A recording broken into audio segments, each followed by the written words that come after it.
Are we moving? So beautiful. Are we moving? So weird. The effect's not quite the same on film. So we're on our way in a snowstorm to go try to find someone that's lost in the woods. You'll say a prayer.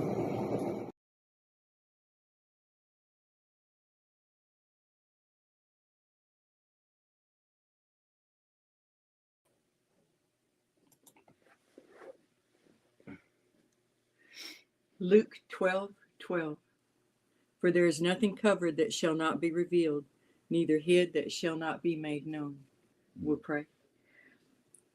Father, we thank you that you reveal so many things to us, and we thank you that we can trust that you're taking care of the things that you don't tell us about. We thank you for this program. We thank you for this channel. We thank you for those who come to listen to us, and we thank you for those that will listen to us in the future, to the things that you've revealed. We don't take it lightly, Lord, and we pray that everything that we do be pleasing to you. Father, keep your hand over Tracker B and her family, and thank you for taking care of our friend. We love you, Lord. In Jesus' name, amen.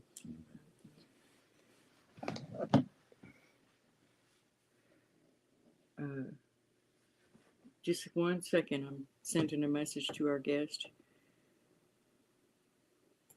I'll put it in the chat.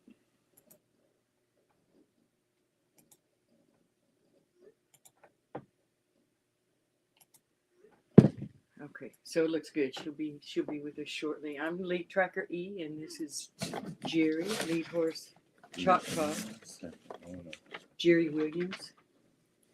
And we have 4 Facebook groups: the Choctaw Missing and Murdered Woman and Son Center and Database, and woman is spelled WOMBMAN.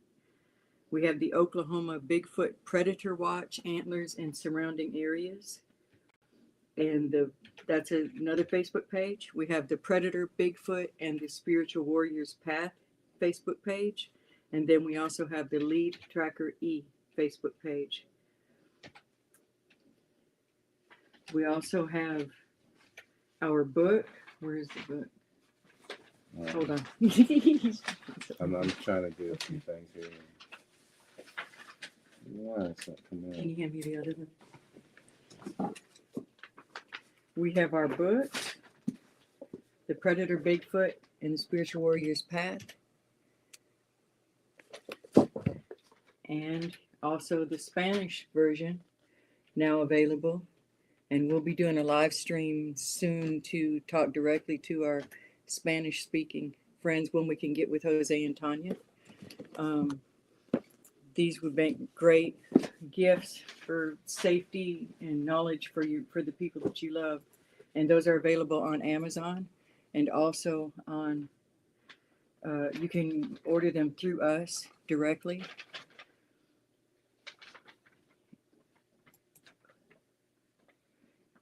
Right now we have a sale going on, a 2-for-1 sale, and that would include our DVD or documentary, which is like no other, and one of the 2 versions of the book, the Spanish or the English version, and we would autograph that, and it would be $55 to get directly from us.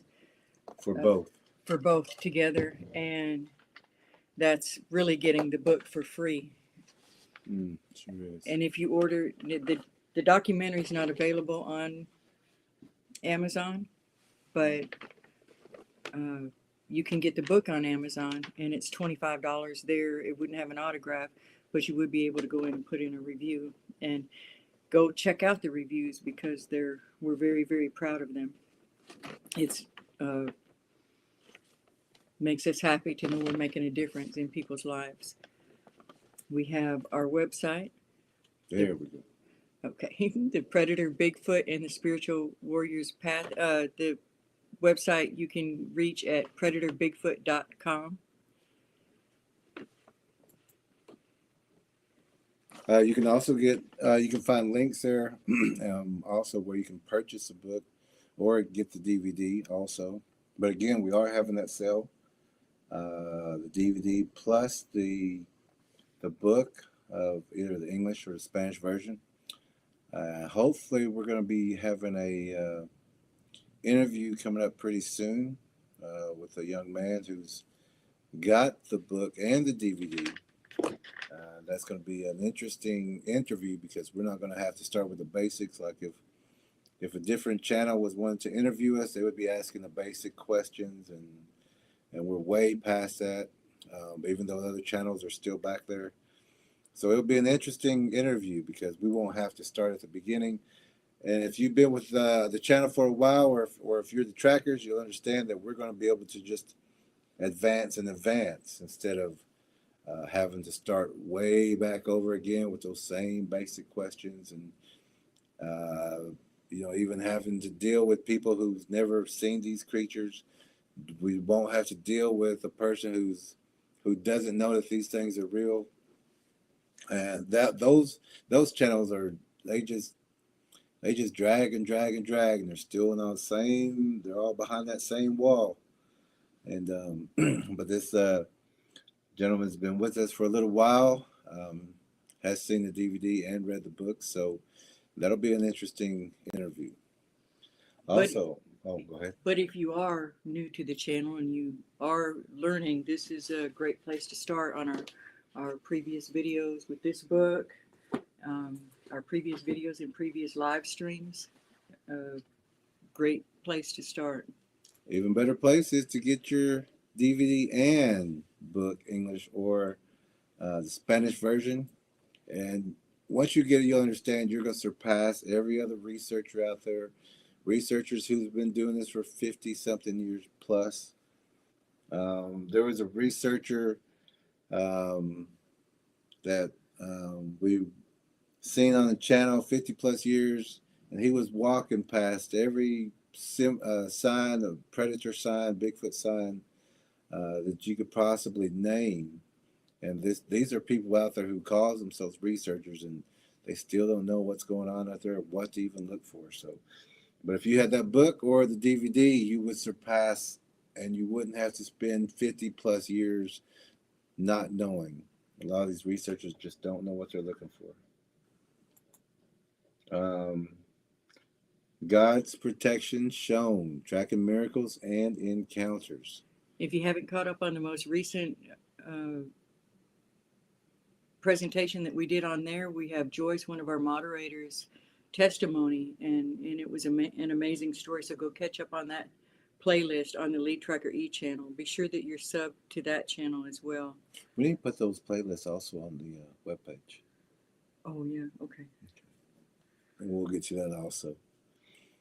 And the Tracking Miracles and Encounters is just not just, it is the stories of the way that God's divine intervention and divine orchestration have weaved their ways through everyone's lives. And we want to take note of that and give God the glory for that. And there is some amazing stories already on there. But also on there, it also shows how Satan tries to corrupt, tries to get people to doubt God, tries to pull people who are on that fence, who shouldn't be. Either you make your decision or you don't. But they try to pull people to the wrong side. And God has shown his grace and got a lot of people through. And we're just sharing that information and show you how these things work, how Satan will use people, children, situations, parents, things that go through life to ourselves, yeah, trying to turn us away from God. Mm-hmm. So those are very interesting stories of how God, even if they weren't fully there, God still protected them. And as God protects all of us, but then once you make your decision, you got to guarantee the people who are still right there, you still have protection. but you don't have the guarantee yet. You have the promise. You don't have the guarantee. Um, so it's very interesting to see those streams and pay attention to what the people say in there and the signs and how God works um, that path that's already before us. And if you have a testimony that you would like to share, get a hold of us and we'll set that up for on the stream as well. Yeah, there's still this one person I find interesting as far as she actually fell on a road. The last thing that I know, she fell on the road and just God made her fall. I mean, didn't make her fall, but when she did fall, she fell just enough to where that car had just Spared her. spared her and went right past her. And, And I did message her recently. She's just had another surgery, so it'll be a little while. Okay. But she has had an interesting life, and she knows about these creatures. She shared information with us before, and that's how we know her, and we trust her with her words. Now, I believe she was a church lay speaker or a Sunday school teacher or something. But she's got God with her, and God got her right. I mean, that was enough. More than once. More than once, to where she's still here with us, and she's still doing work for God. So, also, Standing Feather Stories. Those are Jerry's stories of his journeys. They're interviews with Jerry talking about the news behind the scenes of some major events over time, through assassinations of his friends, through he was the last man standing at Standing Rock. Just some very, very interesting stories from the Amish to in New York, all the way to El Salvador, and just some amazing stories. So catch up on those. Those are on a playlist also on the Lead Tracker channel. And don't forget to like, sub, and share. Check your notification bell. I was going to say also in those stories, I've been in jail a lot of times, but it's for defending either the land or the water or people. And I was had a lot of false charges put on me, but you can't find those because they kind of got rid of those charges after they released me, after they'd gotten through with what they needed to get through, or other people stood up and I finally got released. But I've been on that front line quite a bit in many situations with many people, many tribes, many places. And also stories as a veteran. Veteran stories that we can talk about also, of how everything just has gotten us to where we are today. And a lot of the information from for the book and was collected on some of those journeys. And a lot more was whenever we started doing a lot of tracking together and putting a book together for people. But those are interesting stories that people don't know about. And we just got to remember that Satan does use people. There's a lot of bad people out there, but there's a lot of good people too. So I trust in those good people. Yeah, we could even say stories all the way over in Iran. Yeah. And then so check those out on the playlist, and we'll be getting to some more. A lot of great people out there that we trust and know, and a lot of those stories come from all this information. So also, this is a tracker channel. It's not an entertainment channel. And tonight we have an interview, a guest that's going to be sharing some information that we want everyone to hear, updating us on what's going on in the territory that she's at. So moderators, we're getting back to where we're going to be strict again. Now on Watching within Wednesday, this stream tonight, Now Watching Wednesdays, it's more relaxed and more to where we can have, just talking in the chat about the topic. But tonight we're going to be listening to our guest, and so we're going to be a little bit more strict. We don't want any more or any chats going on about other topics or how this reminds you of something going on through your life right now, or how you may want to put some input in on what's going on or what she's talking about. Let's just listen to her. And at the end, I mean, we're going to be taking comments here in just a second. We're going to go through comments and say hello to everybody. And at the very end, if you have questions for Tracker B, that's whenever we'll get to those questions. So, moderators, be on your toes and give everybody a warning.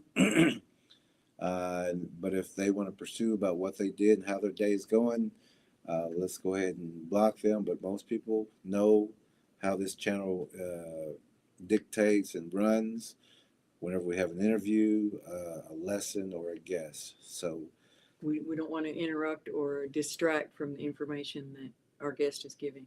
yeah, and we've seen that on other channels before, and there's more talking going on in the chat about nothing. Nobody's listening to the interview or what's going on, which does show disrespect to the guest or the lesson or the topic. So, And the whole reason that we bring the guests in is we want to give. It's for you to learn. It's for everyone to learn. And we want our trackers to have this information, and so our trackers know what's going on. And we actually, whenever we get a chance, we got 2 trackers that we want to do a stream over, and I hope that maybe you're here. It's not Stars and Truthwalker. Truthwalker. They helped us out with some information, and we'd like to kind of share that information with everybody. It does pertain to a lot of people in the area that they're at. They did where they tracked. Yeah, they did a track recently, and we would like them to talk more about it. Yeah, they did a wonderful track out there. So, and got the information that we needed, and we'd like to share that information with you also, and it could help a lot of people as well. So, if we can get that worked out, we're going to bring that to you also. They don't know we were going to ask them that yet. Yeah, they don't know. They don't know. We decided that about 30 minutes ago. We're like, man, that was a good track, and they got exactly what we needed, and they knew exactly what they was looking for, and they brought that information back to one of our meetings, our tracker meetings, and also our next Warrior Tracker training course that's just about to test out next Thursday. They're going to be taking their final test, and it's going to be a tough test, but we have confidence in them that they know what they're doing. And then we're going to have a celebration, but it is a graduation ceremony, but it is a celebration.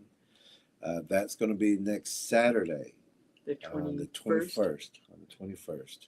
And also, trackers, if you're in the room, we're not going to have a tracker meeting on Christmas Eve. We're going to let you have that time to travel or to get ready to spend with your friends and family. Give you that time also. And we just hope you have a great time. So let's get to the comments. So when we do the graduation, that'll be live streamed and open to everyone. So help us celebrate with the new trackers that are graduating, and we know that we're going to have some of the trackers from the tracking team in there. It's a wonderful time to know that people have this knowledge, and how much help that they can be with other people. And like we said, it's not any regular tracker course. We're not just teaching you leaf litter and things like that. We teach you quite a bit, plus the tracking, but we give you information on how to heal your body, how to read hieroglyphs, ancient symbols. Everything that's in the book, plus. And we use that book as a class teaching tool. We teach you the Fibonacci sequence. There's just so much information in this course that you're not going to find anywhere in the world.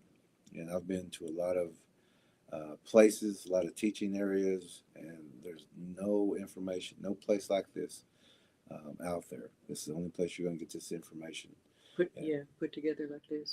Put together like this. And once you get in the course and you understand, and once you get to the graduation time, you will understand exactly what we're talking about and the information that you now have, that you get. So that you can help the people around you. There was something else I wanted to talk about.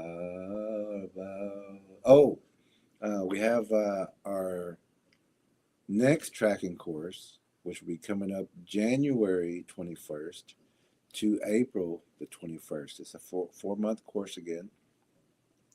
$160 or $40 a month. That depends on you and what you are able to do.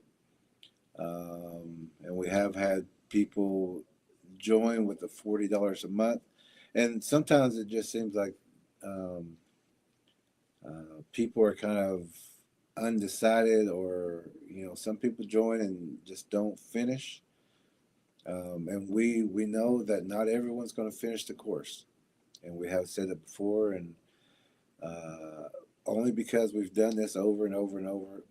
Even if you've been in the military, basic training and all that, you know that not everybody finishes. Not even the basic training. Some people are called holdovers who can't finish their for whatever reason, physical. Family. Well, they can't do their physical I don't want to say abilities or physical challenges. They're called holdovers, but even if they can't continue to do that, they will be discharged. So even in the military, no matter how much they may need people, not everybody makes it through that also. So just like college, not everybody who starts college finishes. Just like sports, not everybody. Some people are cut from the team. Some people just drop out. So this thing happens in every situation, and with each one of our tracker courses, not everybody has finished. Not everybody completed, but if you stay in the course, if you um, will yourself to be there to study with us and stay with us, you will graduate, you will finish it, and you will attain all the information that we're sharing. You'll be very proud of yourself. And you will gain so much knowledge, so much information that once you start with the course, by the time you get to finishing the course, you're going to understand what we're talking about. When you can talk about the Fibonacci sequence, when you can talk about hieroglyphs, whenever you can talk about the DNA of some of these creatures, or all the creatures, when you understand what we're teaching at the very end, you're gonna even if you don't want to join and stay with the team, because we do give that option, but you will depart with so much knowledge that you're just not going to find anywhere in the world. We put it together and we explain it, and we go over it so that you understand it.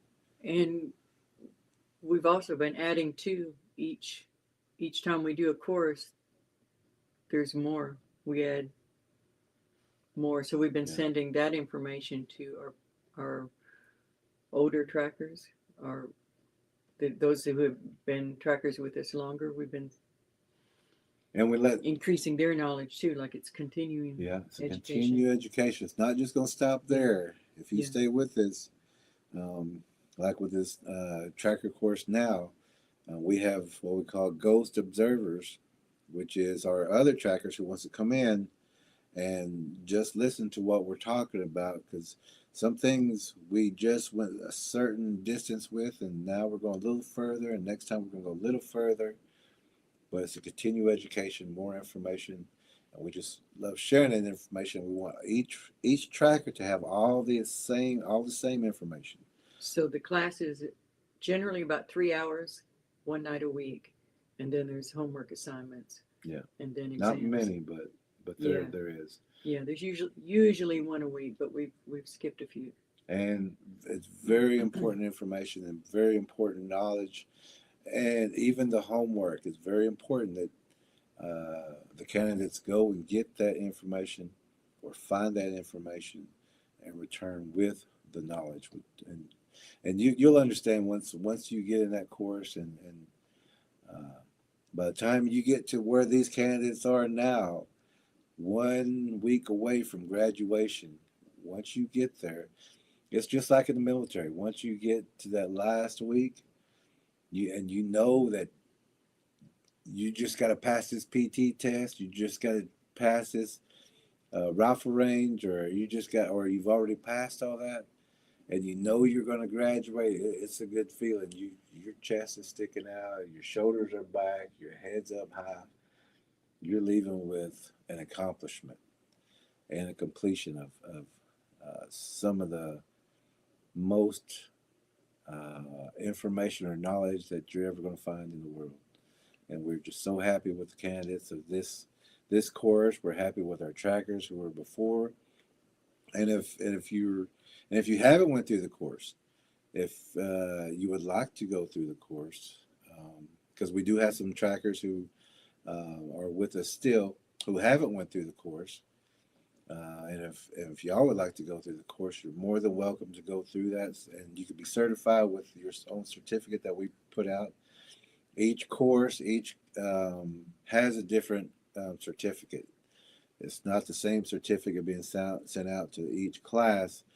This class will have a different certificate, and you'll see that. Um, This team name will be the Shadow the Trackers. shadow trackers, because we gave them some other information, and we're specifying on certain things that we want them to specialize in. And then our next course will be coming up January 21st to April the 21st. It's a 4-month course, once a week, 2 to 3 hours a night, which is every other Thursday or every Thursday. Um, but also we get with the candidates, and we work with what not is best for the entire candidates. We want to make sure, and also you don't have to make it every course, as long as you watch the replay, and you can ask questions during the next course day. Class. Every class, yeah. You can, if you don't understand something, ask us then, and we'll go over that with you.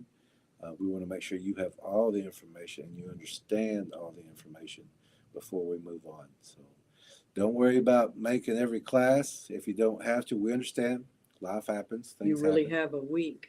And then you have another week to Yeah. watch that course and get the homework done if we have it that week. So that's the next course coming up, January 21st to April the 21st. And grad test day is on the 19th of December for this course. And graduation ceremony is on December the 21st. So we want everyone to be with us to celebrate.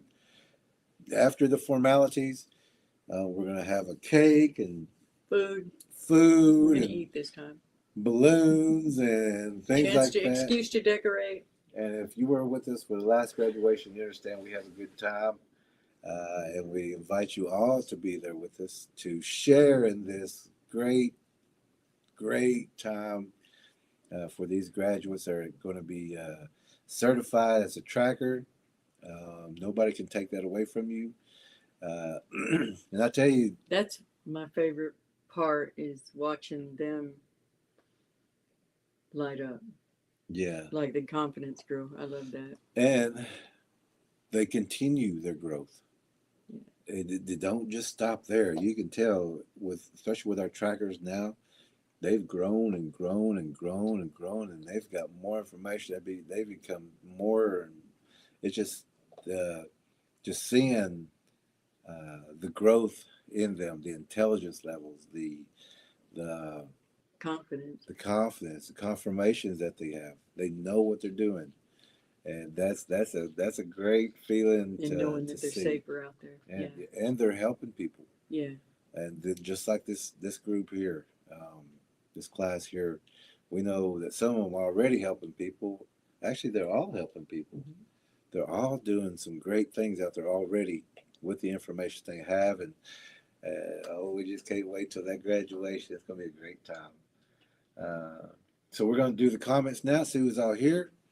And then we're going to get with our guest. And again, let's give our guest the respect, and let's listen. And always remember, there's a difference between listening and hearing. Listening is you're paying attention, you're looking, you're listening to the words. Now, hearing is you're thinking in your mind, using your phone, you're distracted. You're thinking, how does this relate to me, or how can I put some input on this? So when you're thinking all that and trying to how I can put input, how does this relate to me, or that does relate to me, then you're not getting every word that the guest is trying to give you, all that information that they're trying to give you. And I'm going to grab some paper, and you grab paper too. That way you can write down questions, because Tracker B always has a lot of information. Things. She's a incredibly interesting woman with an interesting life. Yeah, what? I had a book over here. I could have. I'll grab it. I set it over here. So anyway, jot down your questions, and we'll put them in at the end and answer them. Okay. So let's get to Sue's all here. Guess who's first? Lorna. Lorna, Tracker Lorna. I think she sets her alarm. I think so too. And gets it ready. I'm also going to go ahead and put, and this invite is she going to pick it up through here, or? Yeah, I told her we would. She's already in the chat. So. Okay. I'm going to go ahead and put this link in for our guest, Tracker B. And this link is for Tracker B, so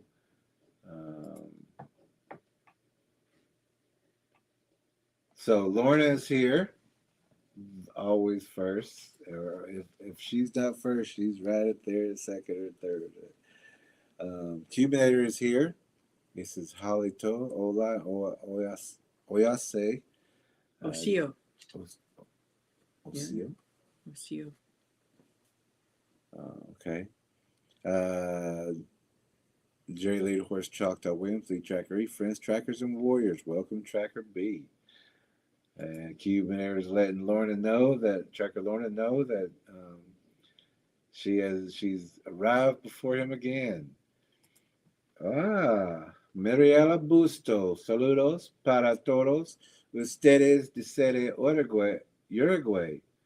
Bendiciones. Bendiciones. Hola, saludos, Mariela. And bienvenido. Everybody saying hello to each other. Everybody saying hello. All right. Mariella is saying hello to everybody. Joyce is here. Joyce. And Joyce is about to graduate as well. And if I'm not mistaken, Joyce has already made her decision. Join the team. Mm-hmm. Okay, so that's a wonderful thing. And we give everyone a month to decide if they want to proceed with the information, with the knowledge, and to continue the growth and to join with the other trackers. To work out their schedule and all that work, kind of stuff. Work out your schedule, you work out your home life kind of thing, and let people know every Thursday or whatever day it is, or it'll probably be on a different day, but I need to give this report. I need to be with the tracker family. And even in your course, you're welcome to have your entire family go through the course with you. It's just one person, whoever is chosen. You can still let your whole family watch the videos and let them learn with you along the way. So it's not just that you have to isolate yourself. You can have your entire family go through. We encourage you to. Yeah, we encourage that. Everybody saying hello to Joyce. Wedge is here. Hey, Wedge. Wedge is here. He says hello, Jerry Lee Tracker and everyone. All right. Everybody saying hello again.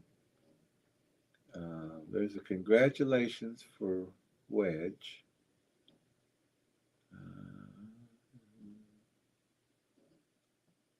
Cubinator saying hello to Wedge. I see you're a mod. Joyce says, Wedge, welcome to the mod squad. I like that. Uh-oh. Yeah, the mod squad. I like that. It is a big mod squad. It is a big mod squad. JR. All right, JR. Cubinator says the mod warrior squad, Wedge. There you go. Oh, and Wedge carries a A bat. bat. There's All one we right. don't have. Which kind of bat? Aluminum or pine? I mean, you don't want to use pine. You want to use a hardwood. Or one with fangs. Or one with spikes on it at the end. Cuban Air's letting him know that uh, his battle axe has extra sharpening. All right. The Mod Warrior Squad. Trackalona has her pointy staff. Her pointer staff is ready. Scott is here. Hey, All right, Scott. Scott. Good to see you. Always good to see you, Scott. Everybody's saying hello to you. Joyce says, I have my sword of the spirit ready. And Got we that got sword ready. we got some mods ready, and sword of the spirit, the hardest hitting kind. There you go. Scott is saying, Lorna, Cube, Joyce, great to see each of you tonight. It sure is. Look who's let me get to the amens here. Everyone's saying amen for the prayer, opening prayer. I love that. And Scott is saying, awesome, the Spanish version is available. Yeah. And guess who else is here? Jim. Jim. Hey, Jim. Good to see you. Good to see you, Jim. It's been a while. I missed hearing from you. Oh, thank you, Scott. Thank you, Scott. So much. It all helps. We're We serious appreciate about that. And we're looking forward to seeing you in January. Yeah, we can't wait. We can't wait. Track Learner saying hi to Lost Adventures, keeping it real. All right, everybody saying hello, hello. Lost Adventures saying hello, Tracker Lorna. Wedge is thanking you, Scott. Thank you so much again. And Cubinators helping out too. Thank you, Q, very much. Thank you. Lee Tracker E is saying welcome to everybody. I don't have a tool. I've been disarmed. Uh-oh. Uh-oh. Lee Tracker E has been disarmed. We don't know how that happened. But we'll get that fixed. Everybody's saying hello. Joyce is saying hello to Jim. And everybody's saying thank you, Scott. And thank you, Cubinator. Jim saying hello to Wedge. And Wedge is saying hello again. And Jim from Lost Adventures wants to know, are Sasquatch vegetarian? Absolutely not. No, they're not. They But will they eat will those eat. things. They will take from the garden. They will eat pine nuts. They will eat pecans, walnuts, berries. They'll eat just about anything, including sewage. But Yep. there's no way that things that get that large, yeah, they're not vegetarian. No, they're not vegetarian. Doing what they do, they also eat meat. They will always eat meat. They will always eat meat, and they will always drink blood. Let's see. Cubinator says the Yowie researcher looking with eyes shut, but mouth wide open. Sure is. That guy was. They give him a lot of trouble over there in Australia. And that guy was supposed to be a researcher of 50 plus years. And he was walking past everything, getting hammered with infrasound, everything you could think of, especially that's in the book. This guy didn't know. And he's supposed to be this researcher over He there. doesn't want to know either because Cube offered to actually buy him the book and he laughed. Yeah. And then we seen one of his videos and, and we laughed. and we laughed because he didn't know anything. Cubaner says, no, there are not Lost Adventures meat eaters. They'll eat anything. Graybeard is here. All right, Graybeard. You know, we was watching the last graduation ceremony, and we was talking about you, Graybeard. All good stuff. All good stuff. And Jim is saying thank you, Cube. And Scott is saying Graybeard. And Bernice, she is saying that's the government for you. Everyone at Standing Rock. Yeah. Oh yeah, that was a serious time also. And Scotty said, "Hi, Bernice. Good to see you. It's been a while." All right. And she said, "False charges put on them." Sure did. Mhm. I had false charges put on me also. And they can do that just to arrest you, just to get you out of the way. There's just so many bad people out there that just need to, do the right things. Turn away from the badness. Turn away from the evil. Once you do the repentance, turn away from it. Don't go back to it. Cube says, "Trolls beware, mods will hunt you." Yep, sure will. Especially on nights like this, whenever we want everyone paying attention to um, our guest and learning what's going on. They are ready, Cube says, "Tough test, they'll get through it." and each test seems to get tougher and tougher. Yeah. Joyce says, "Great classes with the best teachers." Thank you, Joyce. Thank you, Joyce. Wow, thank you. And Jim, if He had to duck out already. oh, did he? Yeah. God bless Okay, everyone. Have a good night. okay. Glad you could stop by, though, Jim.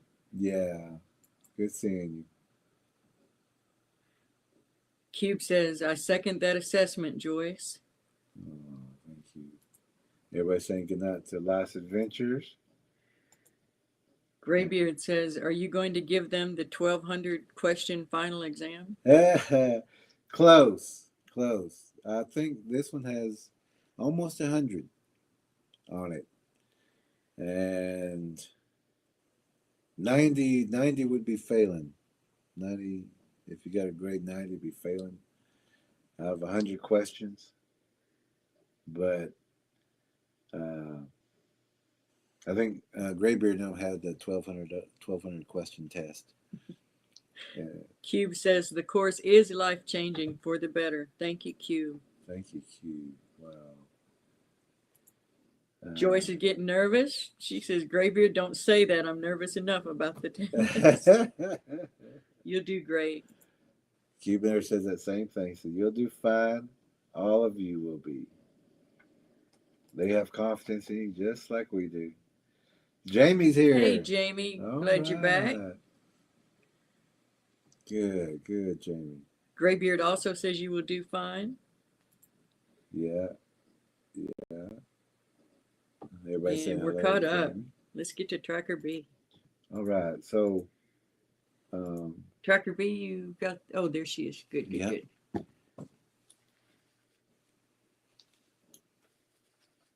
Welcome, Tracker B. Katie Seal. That wasn't on mine. Hi, Katie. Glad you're here. do the intro, please. Love to you too. Well, I love the way Tracker B introduces herself. Okay. She just does a beautiful job of introducing herself, and I want her to do it the way she always does. I will say, though, that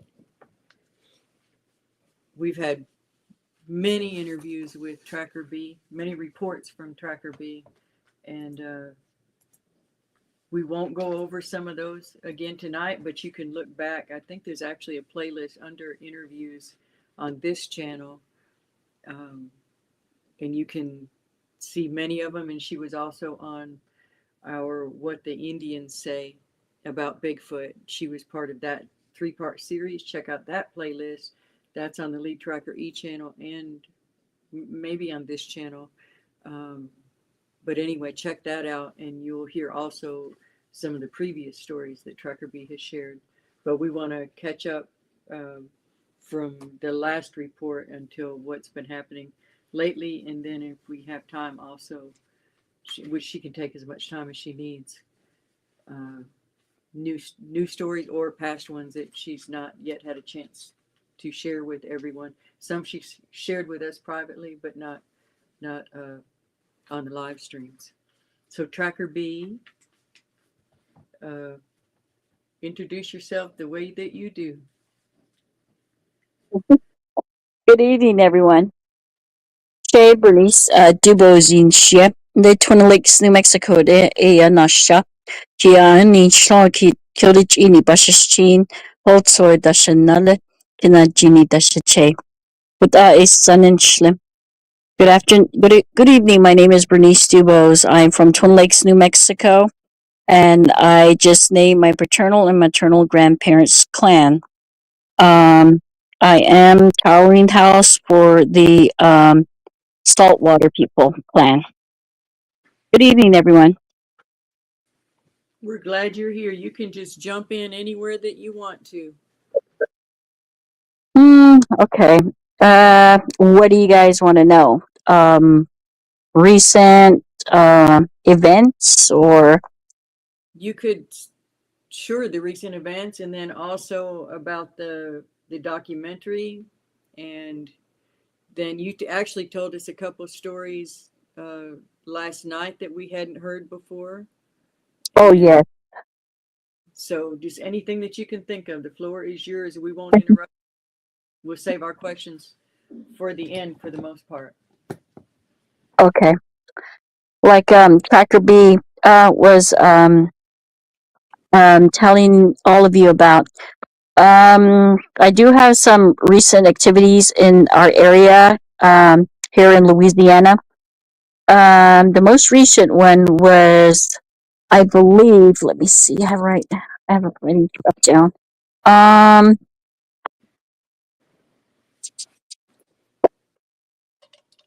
August, let me see, August 7th was the recent one that we had. Um, I walked outside and it had rained. I walked outside, started the car. As I was walking back in, I looked down and I was like, what, in the world is this? There was a big footprint, like a big footprint, right by the tree, where right by our fence where there was a big bush. So I looked for another track. I mean, they were far apart.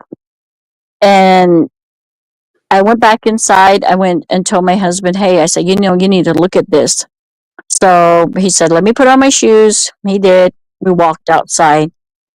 And he was surprised. I mean, the gate was locked. The fence was locked. The walk in through was locked. And we don't know how two big footprints ended up in our yard. And I did let my husband know that the dog in the back was whimpering. I said, Big Mike was whimpering in the back last night. So it didn't hurt. It didn't hurt the dog, but there were like really big footprints out there. My husband wears a 10.5, and it was like way bigger than his footprint. I had submitted pictures to Tracker E and Gary, but they have seen the footprint, and this was August, just not too long ago.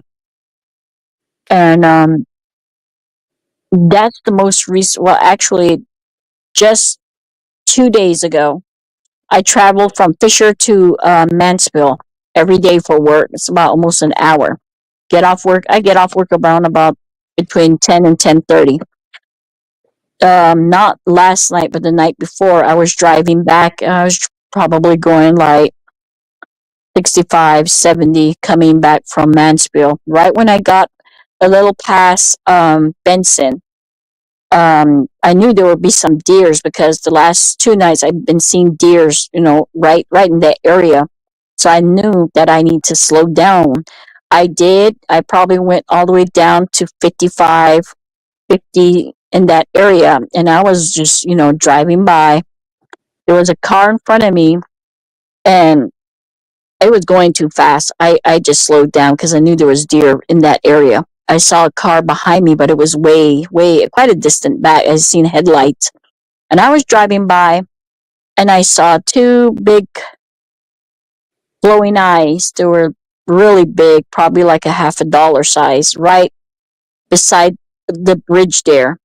And it was looking towards the car because my headlight hit it. I was on high beam and it hit it. And they were just clear as day, like just big bright eyes. They were like far apart. So I didn't get scared. I mean, I knew what it was. I thought to myself, as long as I'm in the car and I'm going, I'm fine.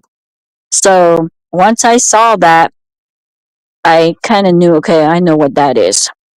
Started picking up speed and I took off. And before, if I would have seen the two eyes back then when I first moved to Fisher, I would have been like screaming, yelling, everything. Oh my God. And, going 80 home.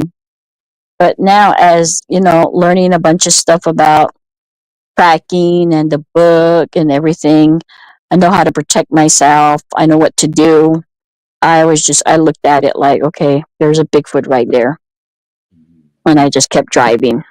Good. And I actually surprised myself, like, wow, you know what? I handled that really good. Yeah. And I did talk to my husband about it. And he was like, you weren't screaming? I said, no. And he really looked at me like, wow. I said, and the book, everything that I learned, it really helps. Now I got my kids into it. Now my son's out there tracking in the woods with his girlfriend. And he was like, oh, I saw this. And he's documenting, taking pictures. We still need to get, the cement stuff. So we still need to do that also. So they're learning how to track and listening and looking out for everything. Good. And that was the latest one, but that wasn't around Fisher. This was in Benson, a couple miles out of Converse. Okay. And we did do, they had the Natchitoches festival out in Natchitoches. And we knew well in advance, 6 months in advance. And everybody was asking me, hey, you going? Are you going? I said, of course I'm going. And we got our tickets and everything. Made sure we got days off and everything. Took the kids. That's where we met Jim Lansdale and Bobby Hamilton.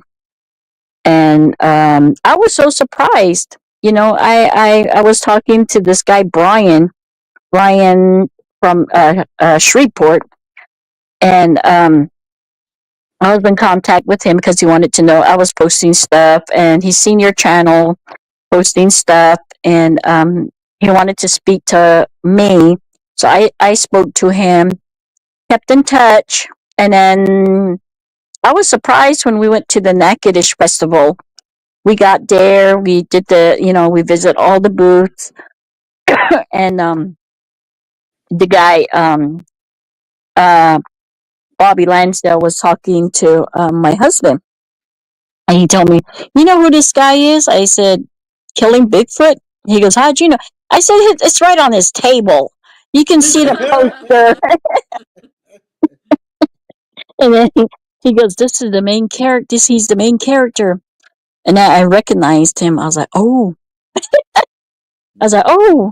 And my husband started talking to him, and he was looking at me, and he goes, oh, she has some stories. She has a lot of stories. So he said, oh, I want to hear. So everybody around the booth, they had their own booths. So I started telling them about, the Bigfoot that touched our door. It left footprints by our window. It tried to come in through the air conditioner, where the air conditioner was. And everybody was doing their own thing, talking. But once I said that, all eyes, all focus, everything was on me. On the And I'm Bigfoot like, face. yeah, everybody was they were all listening. Two guys pulled up their chair, but right behind them, and they were like sitting there listening, like, just watching me. And I told them, I said, yep, it sure did. It touched our door. I don't know if it was feeling it to push it to see if it was, but you see the fingerprints, the handprints, and right there in that picture, it was standing right there that's a wall right by the door. And it's pretty far down. There's a porch there. And it looked like it leaned across. You see how the fur looked like it's leaning across? Mm-hmm. And it looked like it was pushing the door because there's two handprints right there on the side, right in the center of it. Mm-hmm. And I showed them the pictures. They were looking at it and they're like, wow, they were so amazed. And where is this at? I said, it's in Fisher. So as we were talking to them, everybody was staring. And then that's when Bobby Hamilton was like, I know you. I know your story.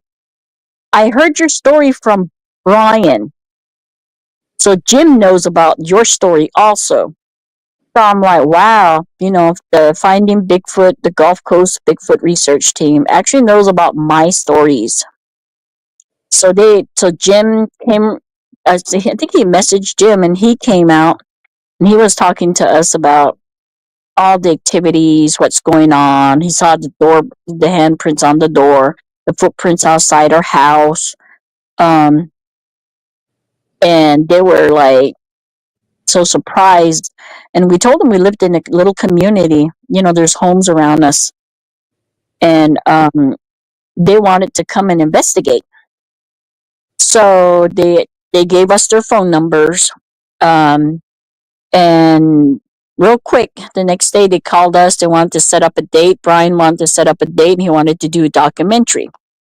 And he said that the documentary would be out sometime next year. It's going to be some stories of, I think, 3 or 4 different people around in this area. So we set up a date 3 weeks after they texted us. But of course, it started raining again. And Brian was like, that rain never fails. I've been trying to do this documentary for like 4 months. It's every time I want to come down, it rains. I said, Bigfoot are spiritual individuals. Something's getting in the way of you doing your documentary, and you know why. So he was like, it's crazy. I said, yes, it is. So one day they just called and we said, hey, you know what? Before planning, let's just do it tomorrow. So everybody called each other, I guess, the next day, and then they all showed up 9:00 in the morning. And we showed them everywhere where you went with us, where we went tracking, like on the side of the road behind on the Lady Road, went to the back of the road. We went all around, and Jim wanted to go to Toledo Bend at the back roads. And Bobby and his son wanted to go back there to take the back roads to Toledo Bend Lake. And I said, I know you take this road and this will take you all the way to the back. So right when we were ready to leave, the officers showed up. A bunch of cops showed up. And supposedly we were threatening the church to bomb the church, which that wasn't the case. And real quick, and Bobby and they were like, you know what, let's just pack up our stuff and we'll head out there. So my husband had to take care of that. They didn't know that they were going to do a documentary. They didn't know nothing about that, which, this is private property. The fence line is our property. So they took everything inside and they had to leave. So my husband told them, from there to here, that's Fisher. In the property is our property. So they understood. And it took them a while, and they're questioning and everything. And Bobby had said, hey, we know what, we're not answering your questions, nothing like that. This is private property. So they left, and then they went ahead of us to Toledo Bend. And then it was my husband, Jim, Brian. We were riding in Jim's truck. And we were going on the back road. There was nothing on the road. Nothing. It was just dirt road with rocks sticking out. And Jim forgot something. He dropped something outside here, out in our yard. He said, I don't remember what he dropped, but he said, we got to turn around. He said, I got to get my stuff. So we said, okay, we know which way to go. So we turned around. We turned around real slow because I guess he was really delicate with his wife's truck. So we took a while to turn around. As we were going down the road, there was nothing on the road. I don't know why he looked back. And when he looked back, he was like, wait a minute. What is that in the middle of the road? And I looked back and he goes, "We didn't drive over anything, right?" I said, "No." He goes, "Why is there a bag in the middle of the road?" I said, "I don't know." And then he was like, "Let's go reverse." I was like, "No, no, no, no, no, no, no, no, don't reverse. It's probably the Bigfoot leaving something there." No, I said, "Don't reverse." Of course, he ain't going to listen to me. He goes, "Don't worry, I got shotguns and everything in here." And then we're all reversing back, and I'm looking around like, oh my God, we're in danger. Right. Yeah. And he reversed, and I said, "Don't get out. Don't get out." He's like, "I'm not going to get out. I'm just going to look to see what it is." And it was a plastic bag full of food looking things in there. And we looked around like in the wood line because you could see through the wood line, and there was nobody around there. And we didn't see that bag going back. Yeah. And I said, "I don't feel comfortable going on this road. We might as well go around Florine and go straight up to Toledo Bend." Good. So Good. he was still questioning that, like, how in the world did that bag end up there? And I told him, I said, "You know why? I don't know why you're questioning it, because there's nobody else out here. It's in the middle of nowhere." Mm-hmm. So we did that. Got the documentary done, film, and we still. He has my phone number. He has Dwayne's phone number. We still communicate. We still keep in touch. And it's not just on the TV show that they do. Killing Bigfoot. Yes, they do kill Bigfoot. They do come to your house just like you guys. They do track. They do ask you what you want done with them. And I was surprised. I just thought it was a TV show, but I guess not. I guess that they're the real deal also. So we still keep in contact with them. Um, but that's just what happened, like, not too long ago, and I believe in November. But like I said, we still keep in contact with them, and they teach us things, and we're actually talking to them about the tracker book, about what we're learning from what we learn from the trackers, what we learned from Barry and Tracker E, what to look out for, things like that. And they were really intrigued by it. They were like, I said, a lot of the stuff that we know, um, is from experience. We know what to look for. Um, a lot of these people say, "Oh, they're your friendly, friend of the friendly force," or "They're your friend, they're your protectors," all that. And then Bobby was like, "And you know what? That's horse doo doo." He didn't say doo doo, but he said something else. But he was just like, "Nope, that's a lie. That's a lie. That's a lie. A lot of people don't like us because it's what we tell them. They're predators. They're out there to kill people." I said, "Exactly." Good. And and they know. Tracker B at the. Gonna ask just a couple of questions here since Sure. that's ending that section of the story. Yes. Did you ever find out how the rumor got started about the bombing at the church? Did you ever track down who did that? Um. What that was Well, all about? it was.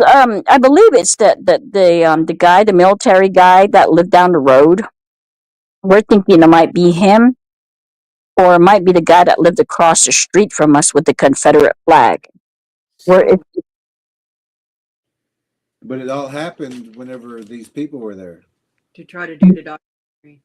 yes, Yeah. yes, and the military guy was saying, "Oh, I don't want my kids' pictures taken. You guys are taking pictures." And I said, You don't see no camera in my yard. You don't see a camera. They're barely setting up their, cameras right now. Nobody's taking picture of your daughters. Your daughters aren't even outside. And So who's I don't. using cameras to do something like that anyway? That was just a bizarre rumor. So it was, I guess, the quickest way to get the police over there to interrupt everything. Exactly. And then they were saying that there was somebody threatened the church. We're supposed to be bombing it. We were threatening people, which nobody was arguing, and all we were doing was talking about where we are going to go, where the sites were, and that was it. And there was only like four of us talking outside, and the guys were setting up their cameras in the yard. That to me just sounds more like somebody, not necessarily your neighbor related, but somebody who had intercepted the plans for you all to meet and were just trying to put a stop to the whole thing. Yes, it really felt that way. I mean, it was crazy. I even asked the officer. I said, I would like to know. I know those calls that came into the subdivision. I know you guys have caller IDs. I would love to know who actually made that call, because making a false report like that is a federal crime. It's a felony. Yeah. So, and then he was like, "Oh, you don't have to worry about it." I said, "No, I do have to worry about it, because you just put our lives in danger also by doing that, by racing in through the yard, on our street. There are kids playing out here. There was no need for that." Oh. So my husband, Dwayne, was like, Bernice, could you please step back, go back in the yard? I don't have bail money for you, he said.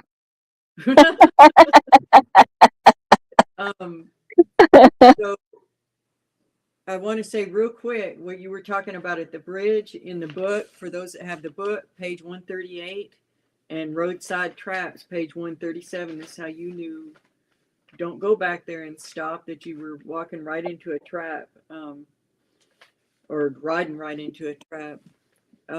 But also, what experiences? Oh, real quick before I forget, if you know the name of the documentary, go ahead and say it so that people can be looking for that when it comes out, or we can have you back too.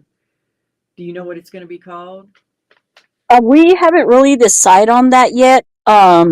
He's still, getting more people with their documentary stuff, where to film and stuff like that.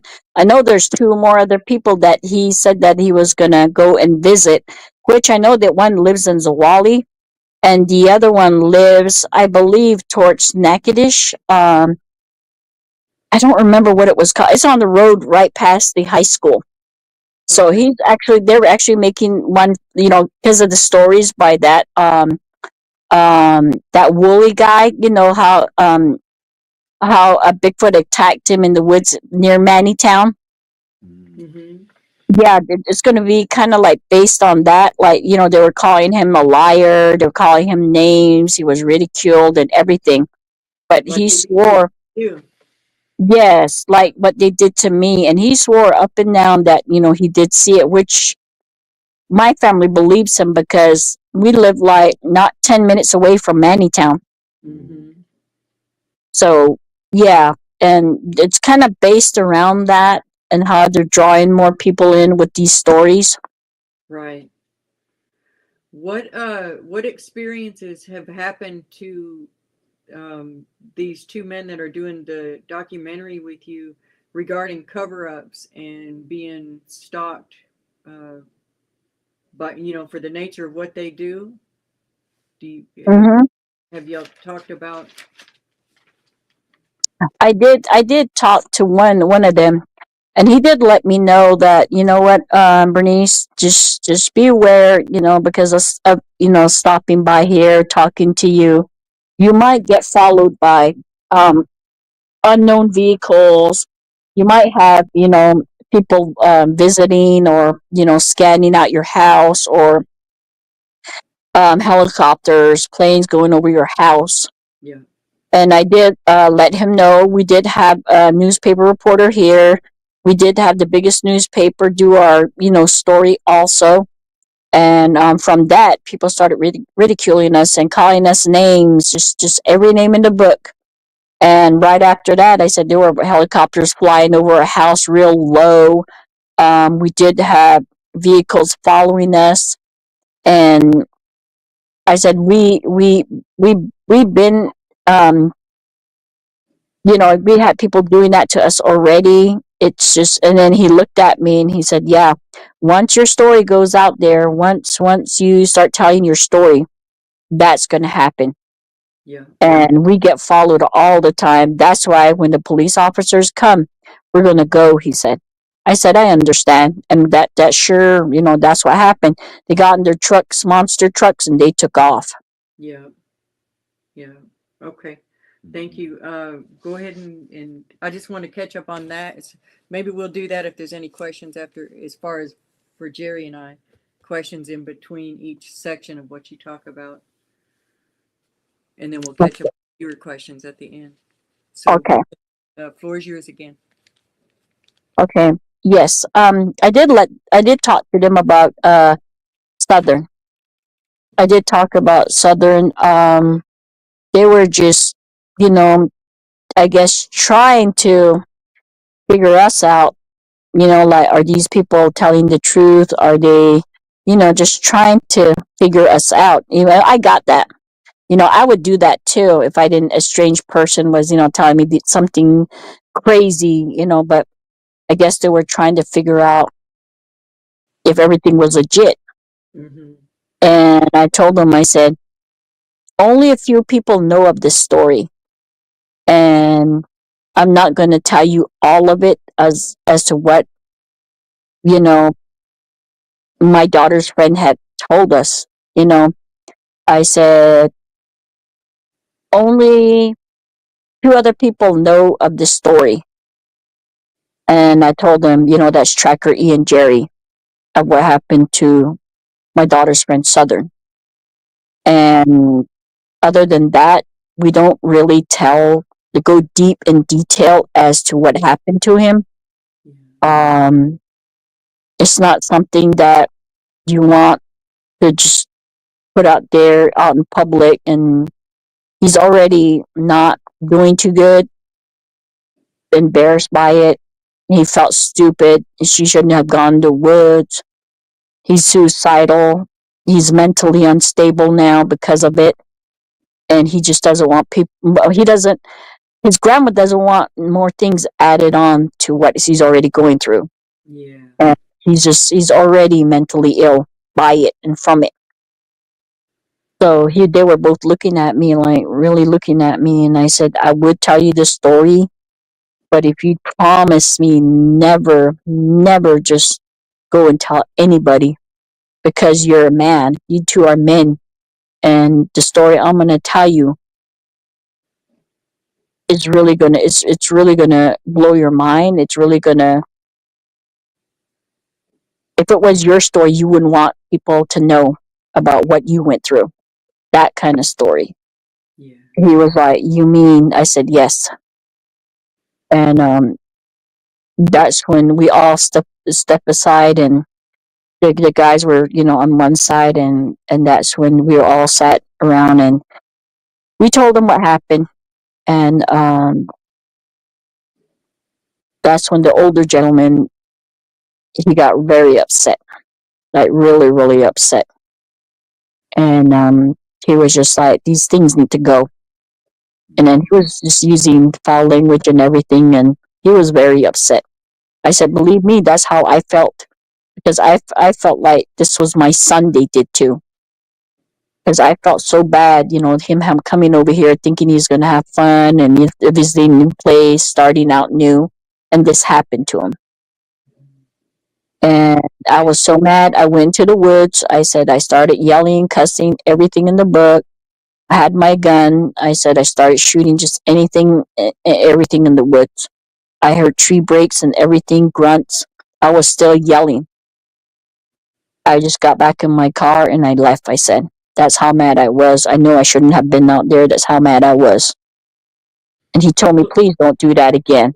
And then people get further traumatized by the authorities and the people that are supposed to help them until they either shut their mouths or stick with the script or get on medication, until they stop telling the truth, until they tell the people what they want to hear. So it adds to it. They don't get the help that they need, and it's so wrong. Yes. And I think people just think that he saw things, he's just seeing things. Mm-hmm. That's not real. But we seen it. We hear them. They come in my yard. I mean, we definitely believe him. We saw the long scratches on his legs. His legs were turning green, grayish, purple color. Glasses gone. Big old scratch on his back. And he didn't want us to take pictures of it. No, He didn't want. through enough. Yes, and he was closing curtains. He was saying, I want my dad to take me. I want my father to take me. Not knowing, he was trying to commit suicide. I want to go home, he said. And I was thinking, what is he talking about? So I talked to my daughter, and she was like, he wants to go home. You mean back to New Mexico? No, Mom, he wants to go away. I was like, oh no. So we had to get him the help he needed. And we had to take him home. And he went home, and his grandma helped him. And now he was okay taking his medication. Somehow he just relapsed, I guess. And now he's in another facility. That's how bad it was traumatized. And people just don't understand that it's fake. They're not real. No, they are real. They just live right in my backyard. I think people just say that they know they're there, but they just don't, because they don't want to get ridiculed. They don't want to say anything. That's what I believe. But that's what really got me upset, to where now I tell people, I don't care what they say about me. I tell them, you know what? One day you'll see one. One day. You're not paying attention right now. You're just doing your daily deal. Work back, work back, work back, shopping back, shopping back. Not actually really looking. Take a step back and look at your surroundings. Watch your children. Make sure you know where they're going. Make sure you know where they're at. You go in the forest, you go camping, look around. Don't just think, oh, there's my food. I'm going to go to it and I'm going to cook it and then I'm going to clean my dishes and I'm going to go to sleep. No, you look around. Mm-hmm. They're out there. They're watching you. They're quiet. They're really quiet. They're up in trees. They're behind trees. They're behind rocks. They're in the water. They're around. They're watching and they're learning. Mm-hmm. Yeah. So, um, Before you move on to the next story, real quick, because this is so important, talk about when the little girl thought she heard her dad right there at the house. The mimicking. oh, my granddaughter, royalty. Yes. Yeah. That's when my my granddaughter. I guess they were playing outside with my. I'm sorry for the interruption. That was my daughter trying to run out with the internet box. But she, my granddaughter, we had gone to Mannytown. I mean, not Natchitoches, to do our shopping, and my daughter-in-law, my granddaughter, were playing outside, and he wanted to try the trampoline, so we don't let her play and jump on the trampoline by herself. But her mom was out there with her, just recording her, and then all of a sudden we heard like a mechanical sound, loud roar. He said, and you can see my granddaughter, like she was jumping around having fun, and then all of a sudden she stopped, and towards where that sound was coming from, her head turned. And that's when my daughter-in-law was like, what the heck was that? And both of them, they looked down the road. And yeah. The time I'm talking about is when she thought she heard her dad. Which one thought they heard their dad? Oh, Or the mimicking. the mimicking. Okay. That was when one night I was in my room and I just kept hearing the front door go, open, shut. And I'm like, okay, well, who's going in and out? So then I thought, and I started calling Colin, and no answer. I got up, went out the room, and I opened the door and she came running, and I'm like, "What are you doing out here? It's dark." And she was like, "Oh, I didn't know you were in there. I was calling my dad." I said, "What do you mean?" I went outside, Mom. I was right there on the swing and swinging, and I heard someone say, "Collins," like like water, like somebody was in water. It was a weird song, but I know it was like it said Collins, so I thought my dad was out there. That's when she came back and Dad home. I said, "No." You went back out, and she said, I went around the house. The car wasn't there. And I was thinking, who was calling me? Mom and Dad? I thought Dad was home. Dad's calling me. I said, your dad's not home. I told you to stay inside. Yeah. And that's what I meant by, they're out there, they're watching, they're looking, they're just watching people, mimicking them. I Yeah. mean, these things are smart. Um, if they can use things, wood, rocks, things as tools, you know, they're watching us. They're learning how to mimic us. Even, I was watching this video, even this cat was like, hi. I'm like, oh my God, did I just hear that? And it was weird. Even animals can speak. You can really listen to them.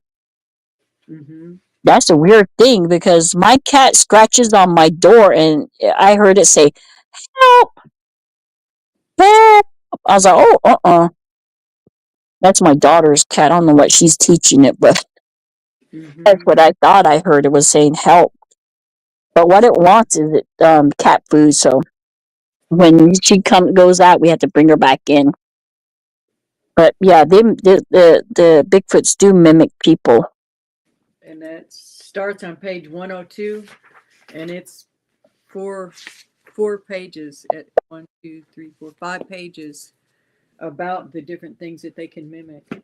And that, my daughters heard him say, "Here, kitty, kitty," because they were learning Mm-hmm. how to say that. And that was 11 o'clock at night on empty property.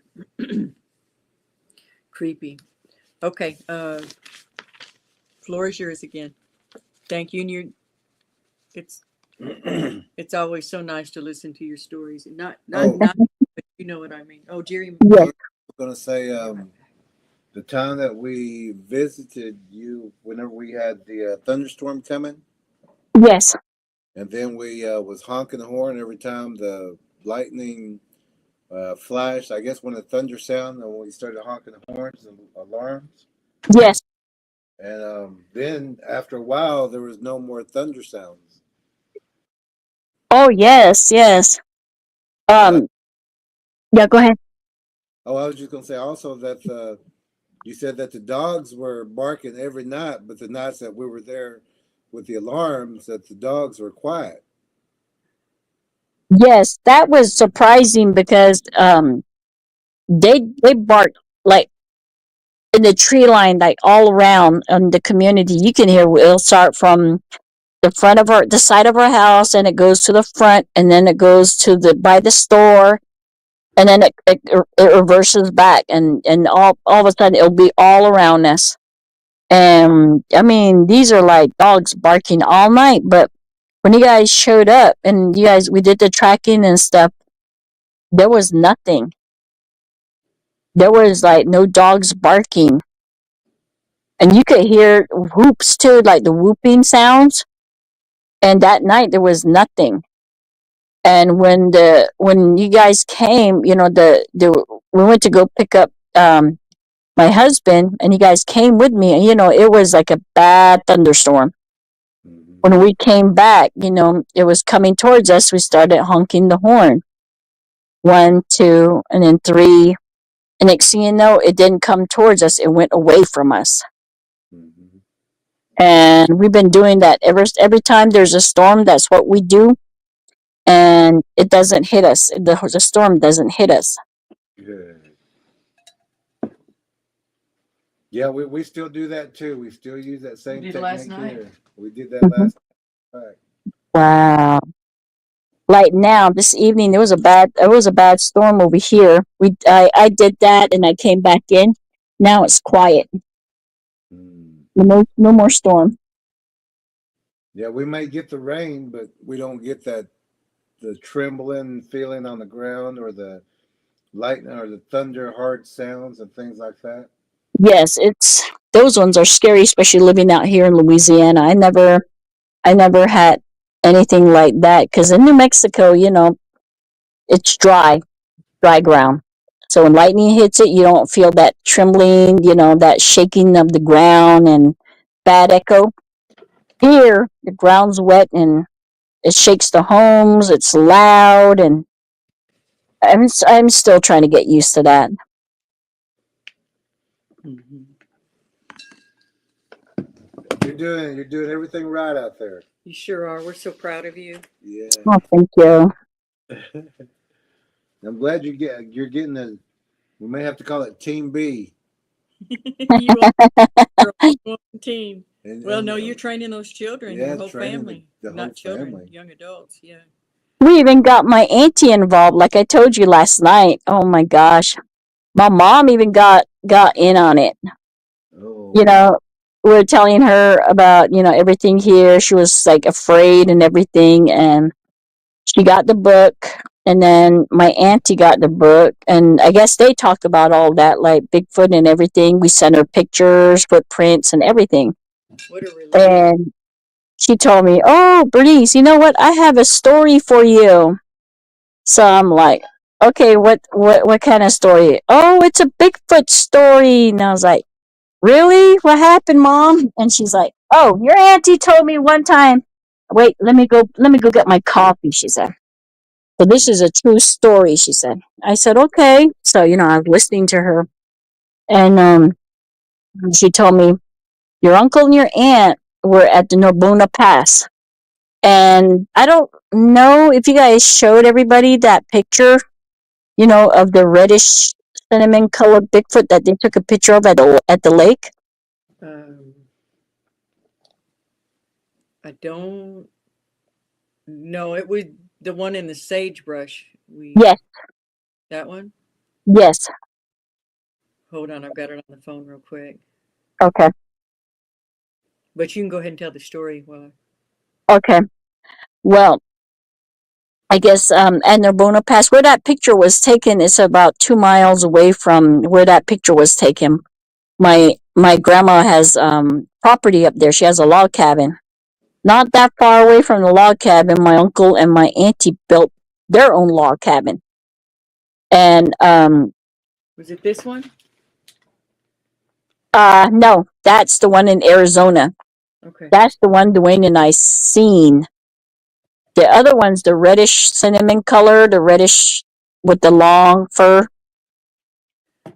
Um, she told me, okay, they built their log cabin, and I guess they were both retired.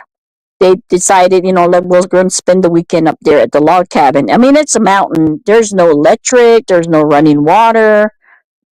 When it's dark, it's pitch dark, like really dark. You can't even see your hand if you wave it in front of your face. You can't even. It's dark. The only thing you can use up there will be generator and a lantern. Those uh, propane lanterns. So my aunt was telling my mom, "Oh, we wanted to cook before it got dark." So we bought some steaks and we were cooking it outside. It was towards the evening, and I went to go take out my flour. I made some dough to make tortillas outside. So my uncle went back inside, so she went outside and took out her bowl of flour, and she was making tortillas, but her back was away from the entrance of where their main gate was. I guess they built a fence around the property. So she said she was making tortillas, and then she felt strange, like, okay, something's watching me. What is watching me? I feel like somebody's watching me. So she kind of turned around, and she said she's seen that reddish brown tall monster. She called it monster, standing by the gate. And she said it was standing there just watching, and she was looking at it, and chills went up her leg, and she just hurried up and turned around, and she started, not yelling but calling my uncle. As he came out, he told him, don't really stare towards the gate, but kind of glance that way, pretending you're talking to me. There's something standing right there. So I guess he glanced over there, and he was like, he got scared, and he said, what is that? And she said, I don't know. So those tortillas, that whatever you have right there, the three, that's enough. You need to get back inside, he said. So she said she just, the dough that she made, just whatever she got done, she took it back. He told her to go back inside, get a container, come back out. They can get rid of that food and put it in there and close that. We're gonna have to go back inside. So they did that, and my uncle kept looking, not looking, but glancing, and it was just still standing there. It didn't move, but it was swaying back and forth. So he came back in, and he said, we need some, gallon of water. Give me one of those gallons. So my aunt went out there with him. She had one. So they decided to pour water on the grill. He was doing that. She was standing there. As she glanced over there, it looked like it moved a little ways from where it was standing. It was standing real straight and swatching, like it was moving its head, like what are they doing? But she said it felt like it was, swaying. So he said it moved, and then that's when he told her, let's go back in. And then they went back in, and he got his guns ready. He has 2 shotguns. And she told my mom, oh, I was so scared. We just put the bed, we put the dressers, whatever they had up there against the door, 2 windows they had. And they had the umbrella chairs, and they put it in the corner. And she told my mom, I've never been so scared in my entire life. You could hear that thing, like, running around the house, like walking around. You can hear it grunting. It was growling. And it was so scary. And we sat up with those guns all night. And then finally the sun came up in the morning, and we didn't go out until 10 o'clock. That's when it was really, you can see everything around about that time.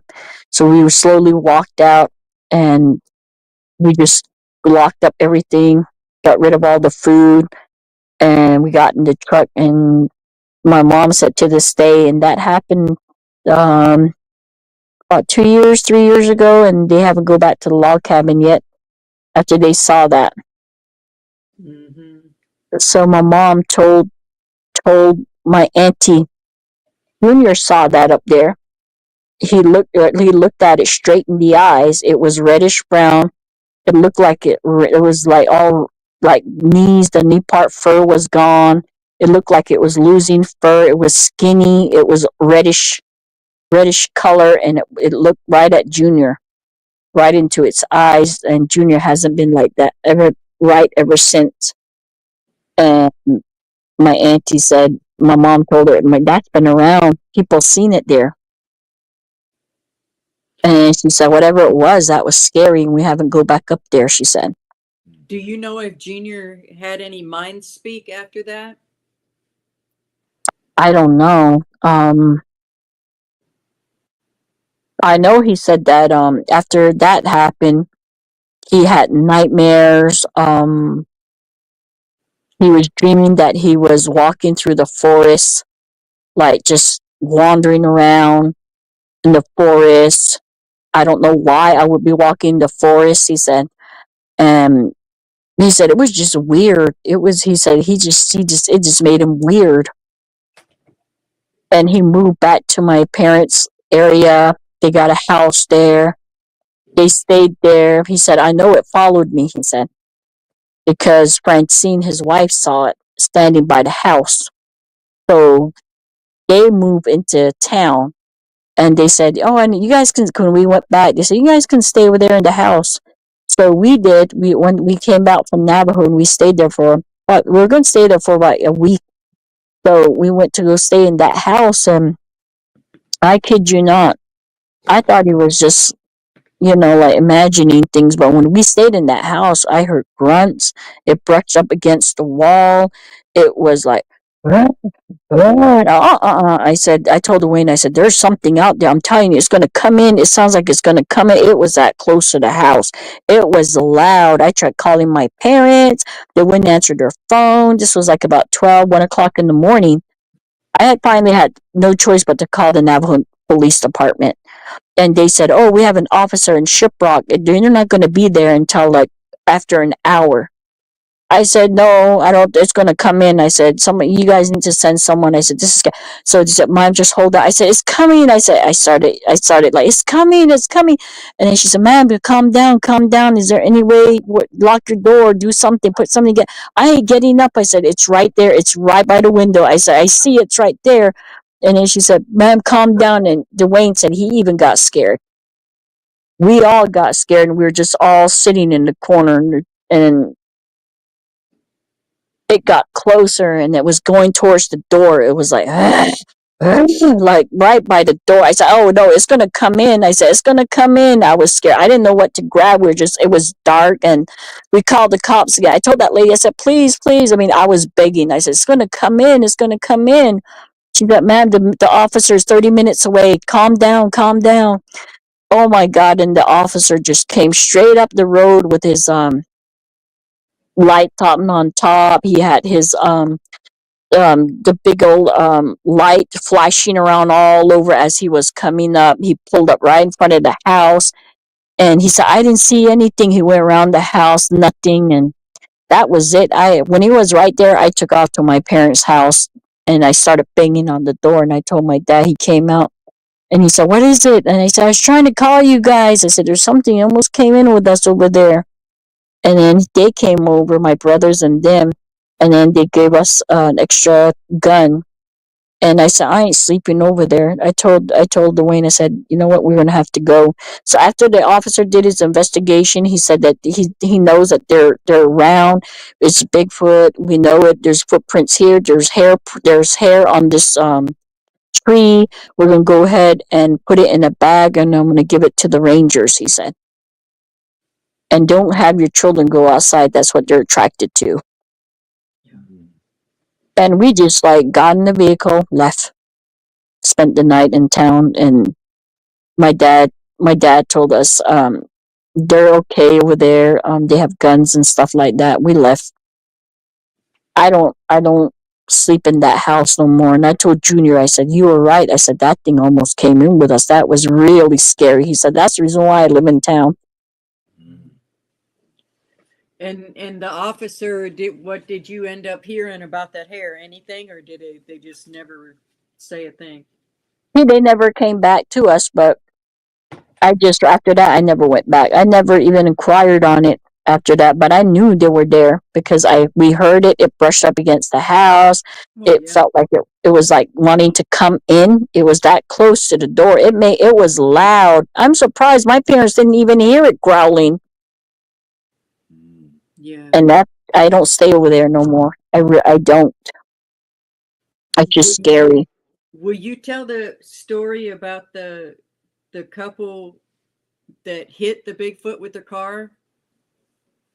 Oh God, I remember that story. It was front page in the Gallup Independent. And I was going to attending UNM back in 2005, and I had a good friend of mine. She was my best friend, and they said, did you? She said, did you hear about that thing that got hit right there by Coyote Canyon Junction, a little ways from where your parents live? I said no, and then she was like, because I lived in town. I said, my parents didn't say anything about that. But I said, no, I didn't see an independent. Well, she said, my husband has an independent paper, but let me tell you something, she said. I said, what? She goes, my brother, um, he was driving back because he works at night. And he said he was driving back and around about 1, 2 o'clock in the morning, heading back to Tohatchee. And next thing you know, he hit something on the side of the road. Either it went out towards the road and he nicked it, or he hit it. And I guess she said, he's crazy, Bernice, he's crazy. um he pulled over right there, and He stopped for a while, and then he took off, and he went home, and his wife told him, "You did a hit and run. You hit someone on the road. You're going to go to jail if you don't go back and check on him. What if he died?" So his wife got in with him. They went back to the scene, and I guess he said right here, and then I guess they turned around and they went right where the feet was sticking out. So they parked the headlight. The headlights hit the feet, so they got out. And the wife was like, "What is that? That's not a man. That's not a human. What is that?" He said it was just laying there, and it had hair all over the legs, the body, but you can see the hand. The hand was up, the palm was up on both sides, and it has a human hand, but it was a weird blackish, dark brown color, and it had long nails, and the feet was long. I guess the brother was telling his sister that feet was long, and the toenails were like, it's not human toenails. They were like black, gray color, and it's dirty. It's just dirty, and it smelled, he said. So I guess they went and called the Navajo police, and they called the sheriff or something, and the Navajo police showed up after a while, and they got out and they asked him, "Where's the body? Is the person okay?" They were asking him all these questions, and the guy went over there. He had his flashlight, and he shined at it, and he said that just the look on his face, I guess his eyes got big, and he just turned around real fast and walked back to them. And where was this? Where was this at? And he said, right here. It was. I think I nipped it because my car's damaged. Where's your car? Oh, I took it all the way home, and that's where he almost got in trouble for it, because that car, he left it, and then they used the wife's car back, and they wanted to look at it, and they said that real quick, the Navajo Rangers showed up, and they stood there, and they took them back to the back. They were talking to them, and they were bagging up that body, like zip the black bag, and they put that thing in there, and they zipped it up, and they put it in back of the truck, and that thing was gone real quick. The Rangers took it, and they were questioning them as to what happened. They wanted a police report. They told them, "You'll get it. The car's damaged." Um, that's it. That's it. They didn't. They were saying, "Is it all right? What is it?" They didn't know what it was. They're gonna go take it to um, Wild Fish and Wildlife. They're gonna go check it out and everything, but we'll keep in contact. From that day forward, she said they never contacted them. They never got a police report. So far, nobody knows nothing about that police report. Um, Everything just went blank.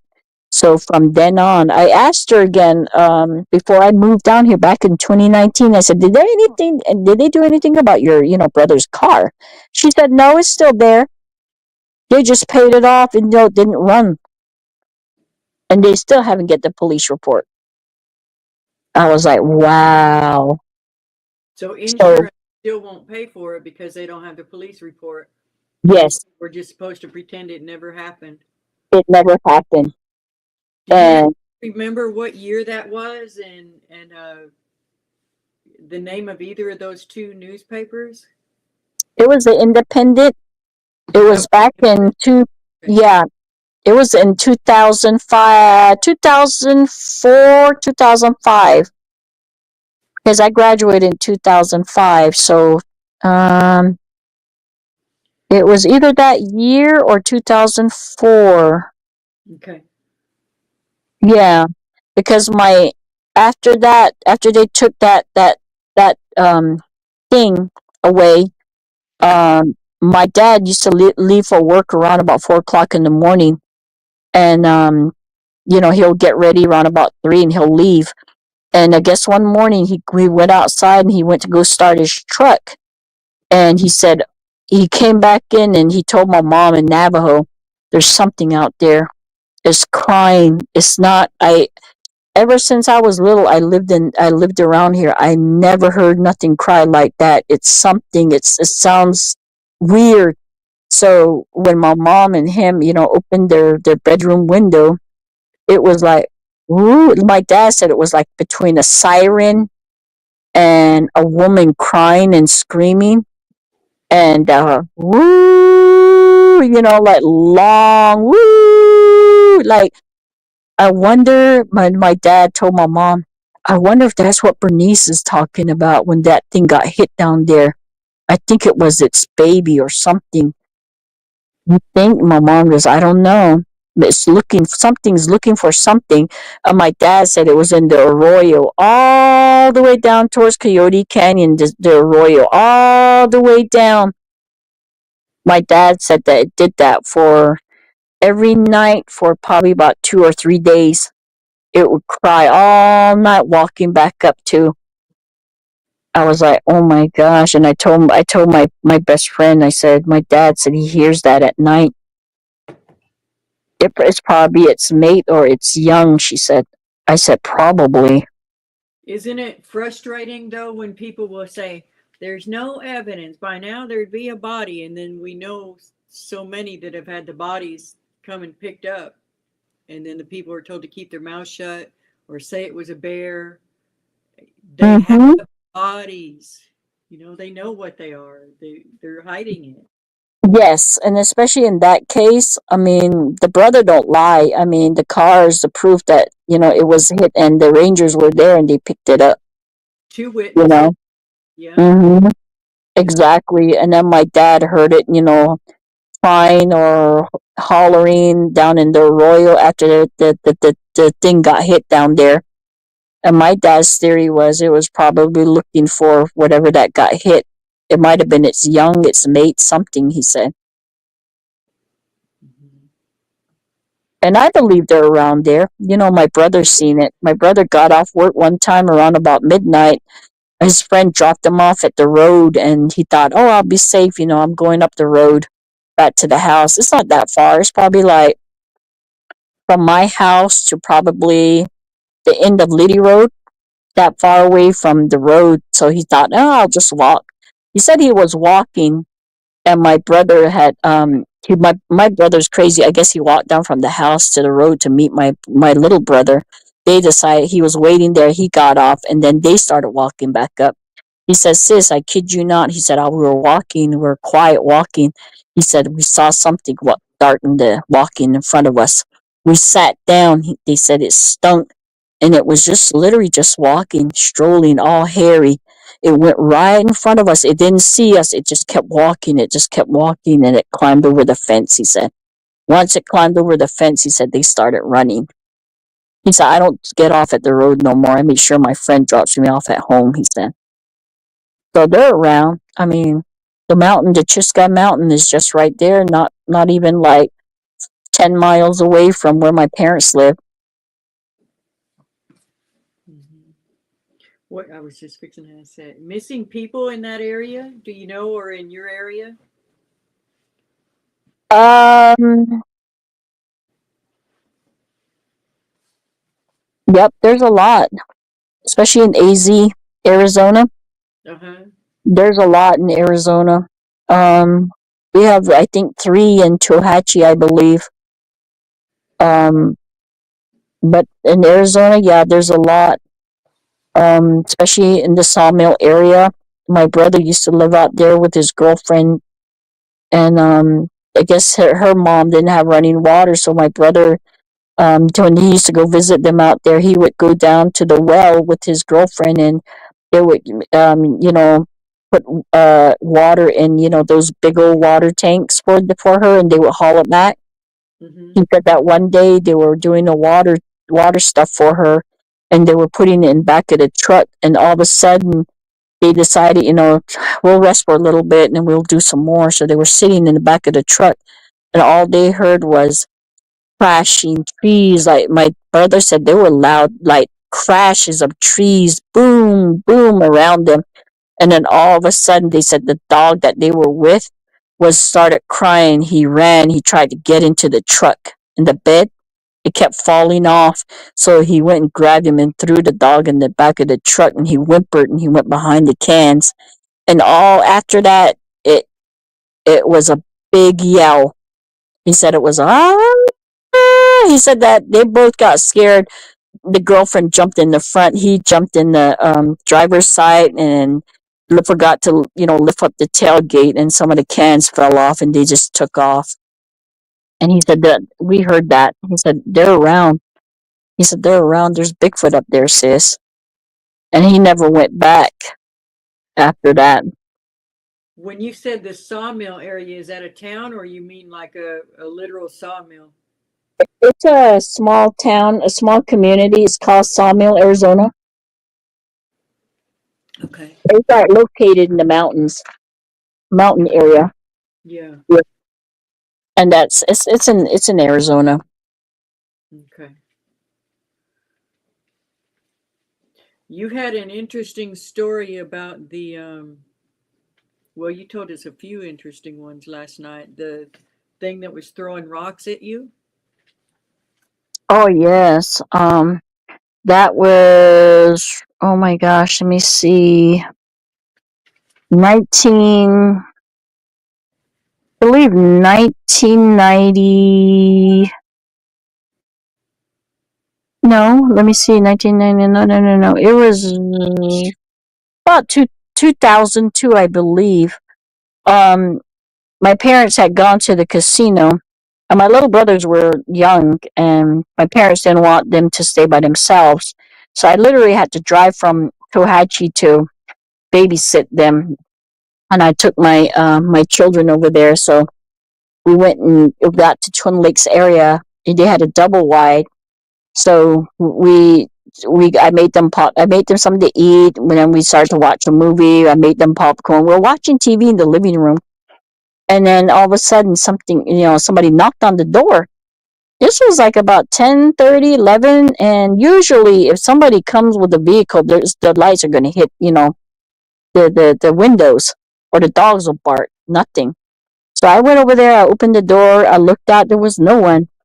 And I was thinking, okay, somebody's playing a trick on me. So I closed the door, I locked it, sat back down. Did the same thing. So I just said, you guys stop banging on the door. I don't know who it is. I said, you guys better stop playing around. I went up, got it, opened the door, nothing. I closed it, I locked it. And right when I sat down, the door literally opened. And I thought to myself, I just locked it. And my brothers, my little brothers and I, we all looked towards the door. And they got scared. They ran behind the couch and they sat there. Sis, don't go over there, sis. My little brother was crying. I got him and I went out. I went and looked out. There was no one. So then I went off the porch. I went out the fence. And I was looking towards my brother's trailer. My brothers were all over there. And they were like, just nobody was outside, but you can hear them laughing and stuff. And I told them, I said, stop banging on the door. I said, this is not funny. I said, you guys are scaring us. Nothing. It was just nothing. It was silent. So I went back in, and then the same thing happened again. This time I went outside. I opened the gate. I went almost towards the end of the fence. So I started the gate and I started yelling at them again. And then out of nowhere, right when I turned, it was a big old rock looking thing, like mud rock. I heard it fly and it hit me right in my leg. Hard. That thing broke. The rock it broke. It broke in pieces on my leg. It hurt, and I started yelling at whoever threw it at me. I was yelling at it. Another one flew by my head, and then another one flew by my head. And that's when I'm like, that's not my brothers. My brothers ain't gonna hit me with no rock. And I just ran back inside and I slammed the door. And I told my little brothers, I said, stay inside. So I grabbed the bigger couch was right by the door, and I pushed it towards the door. And we sat there and started yelling from the windows. And then I called my brothers, and they wouldn't answer the phone, started yelling from the window. And somehow I guess they heard me. They came over, and I told them that something hit me with a rock. And my parents came back, and And my dad told me, "You never told you not supposed to go outside. There's skinwalkers out there." But my knee, my leg had bruise on it. It was green and purplish. "Did you know that skinwalkers can kill you? They hit you with things," he said. "I told you not to go outside." I told him, I said, "I thought it was them guys over there." And then I thought, no, they wouldn't hit me with a rock like that. My brothers wouldn't hit me. He said, "That's the reason why you don't go outside." So we had to deal with Bigfoots and skinwalkers out there on the reservation. Skinwalkers are dangerous, just like the Bigfoots. More, more dangerous because they could be your relatives, they could be your best friends. You just don't know what they're going to do to you. And they Yeah. know they would know everything about you because they know you. Will you tell the story about when they were the one that you actually saw, the old woman? Oh gosh, the old lady. Okay, we came back from town, and my cousin, we're in my cousin's car. It was the car was big, roomy. It was the Grand Prix, and he was driving, and I was sitting on the side. My brother was in the back with my two other boy cousins and my cousin's sister. They were all sitting, four of them were sitting in the back, and we were all laughing. And we were parked beside my auntie's hogan. We were around about 1, 2, 3, somewhere. No, it can't be three. It was 1 or 2 o'clock in the morning, and we were talking and laughing. I don't know. They were making jokes and everything. And then all of a sudden, my cousin was looking out the windshield, and I'm sitting on the side, and I'm looking towards the back and him, my back towards the passenger door. My back was towards that, and I was talking, and we were laughing. He said, "Shh," and I looked at him, and then he looked at me, and he goes, "There's something walking right there. What is that?" I said, "Don't say that." He goes, "Shh, I'm not lying." And then we all got quiet, and he goes, "Turn around." And I thought it was going to be right by the window, but he said, "No, something's walking right there. Turn around." So I turned. Something was walking towards the car. It was like a dog, and it was all black. It was going toward the car in front. So I'm gonna flash on the light. "No," I said. He goes, "Yeah, do it, do it." My brothers were saying that. Here, right when it got right in front of the car, he flashed on his headlight. And I kid you not, that thing had a skin on its back. The old woman, we knew it was an old woman because it was wearing a traditional native skirt. But her hands was like a fist.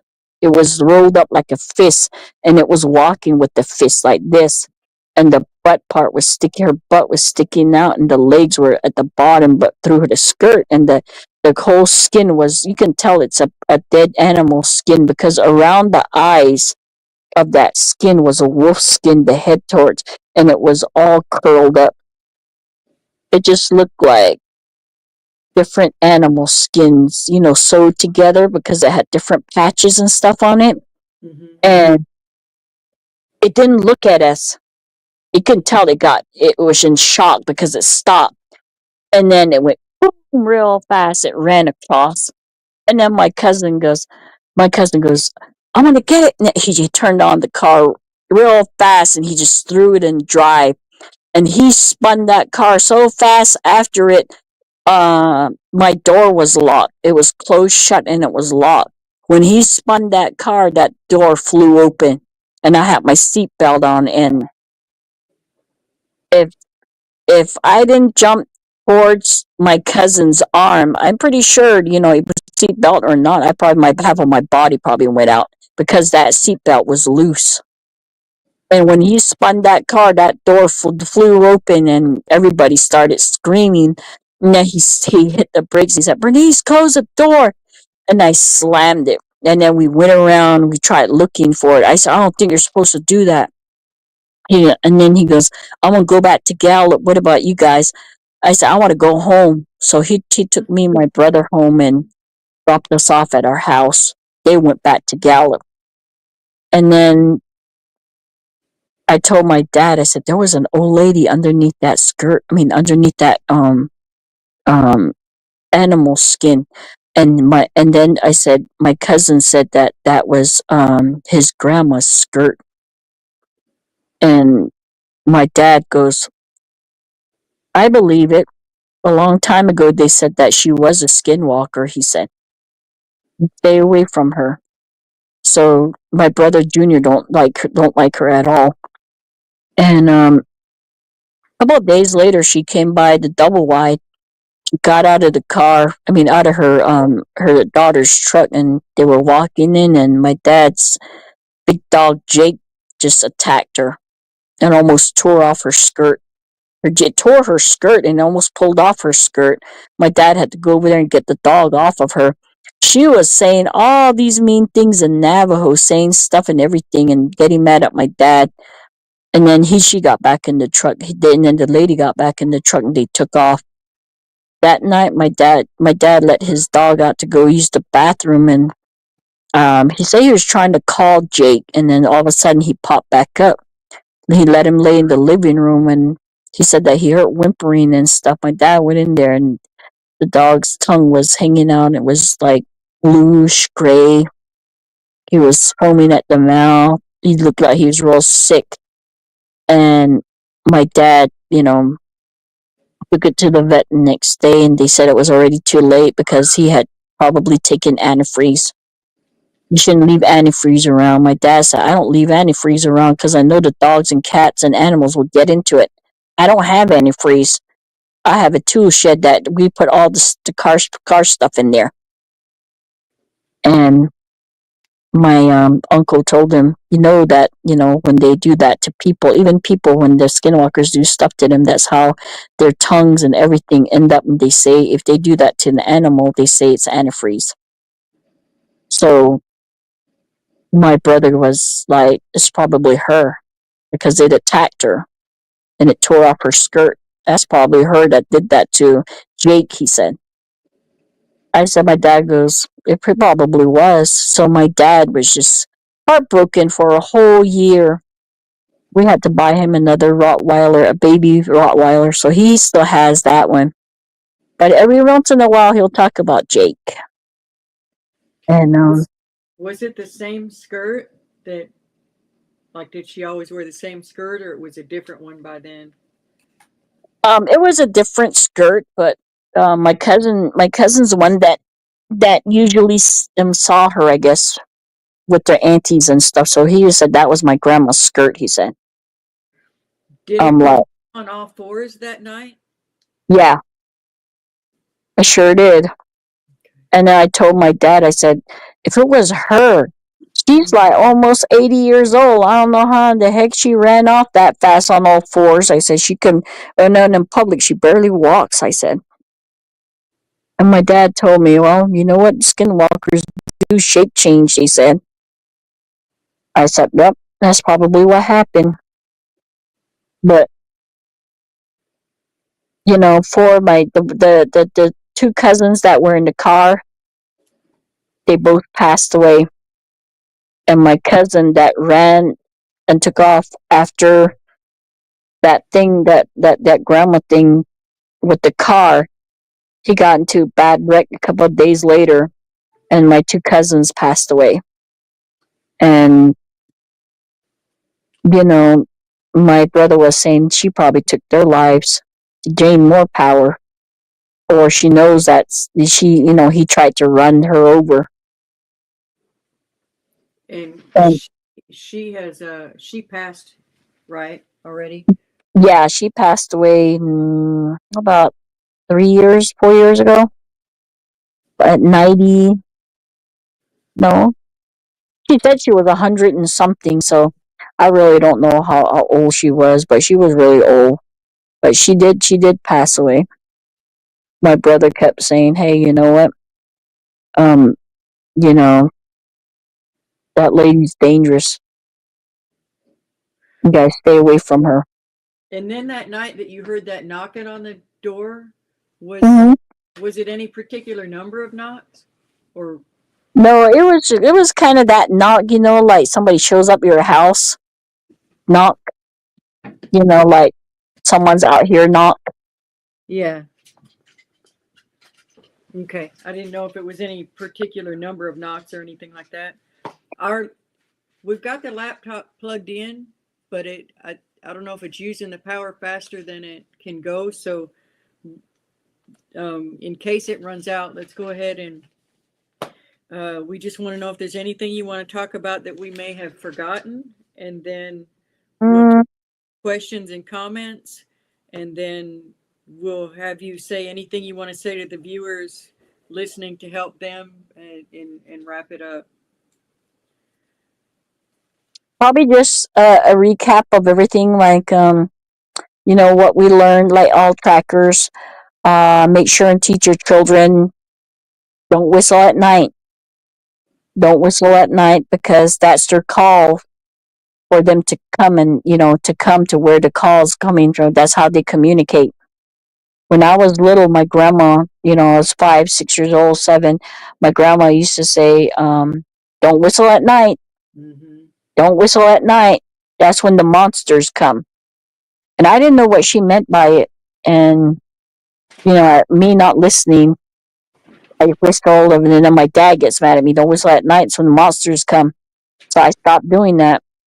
Don't go outside at night. Don't go between homes. Don't let your children play outside at night. Make sure, if you're going to go somewhere, at night with your children, make sure you walk with them. Make sure they get in your vehicle. Then put them in first. Um, be aware of your surroundings, especially if you go in the forest. Like Tracker Ian and Jerry, also explained to everyone, never cook outside your home. That was a big mistake that my uncle and my auntie did. Being in the forest, at a log cabin towards the evening, they were cooking outside. And, there are really things behind what they tell everyone, as trackers or listeners. Um, they know what they're talking about. You guys heard stories from a lot of us, what we went through, our family, what they went through. Everything that they said, they're water creatures. That's true. Um, my brother was tenting next to a lake, and his feet was sticking out. Something came out of, he says it looked like something came out of the lake, and it grabbed his legs and it tried to pull him out of the tent. And when I heard, Jerry, and when I first started, being a part of the group, that's when they were telling us about the water creature. Bigfoot swim in water, they travel in water. That's when I told my brother, what, if a car came out of the water, they know how to swim. That's probably what grabbed your leg. And a lot of what they say is true. We all went through that. They're teaching things from experience. They hear it. We lived it. We're still living with it. But with our children, you have to protect your children. These things are predators. Just, Yeah. just be aware of your surroundings. I mean, Southern knew about the dangers out there, but he took that chance. And my brothers, that's what I told them: do not go on that road. My son, do not go on that road. They knew nothing about tracking. They knew nothing about seeing the things they needed to look out for. And 15, 16 came out at them. One was standing right by the tree, and the footage caught it. And it was big and huge. I believe I sent that to you guys also. When they were walking on the road, it was on the side of right beside my son.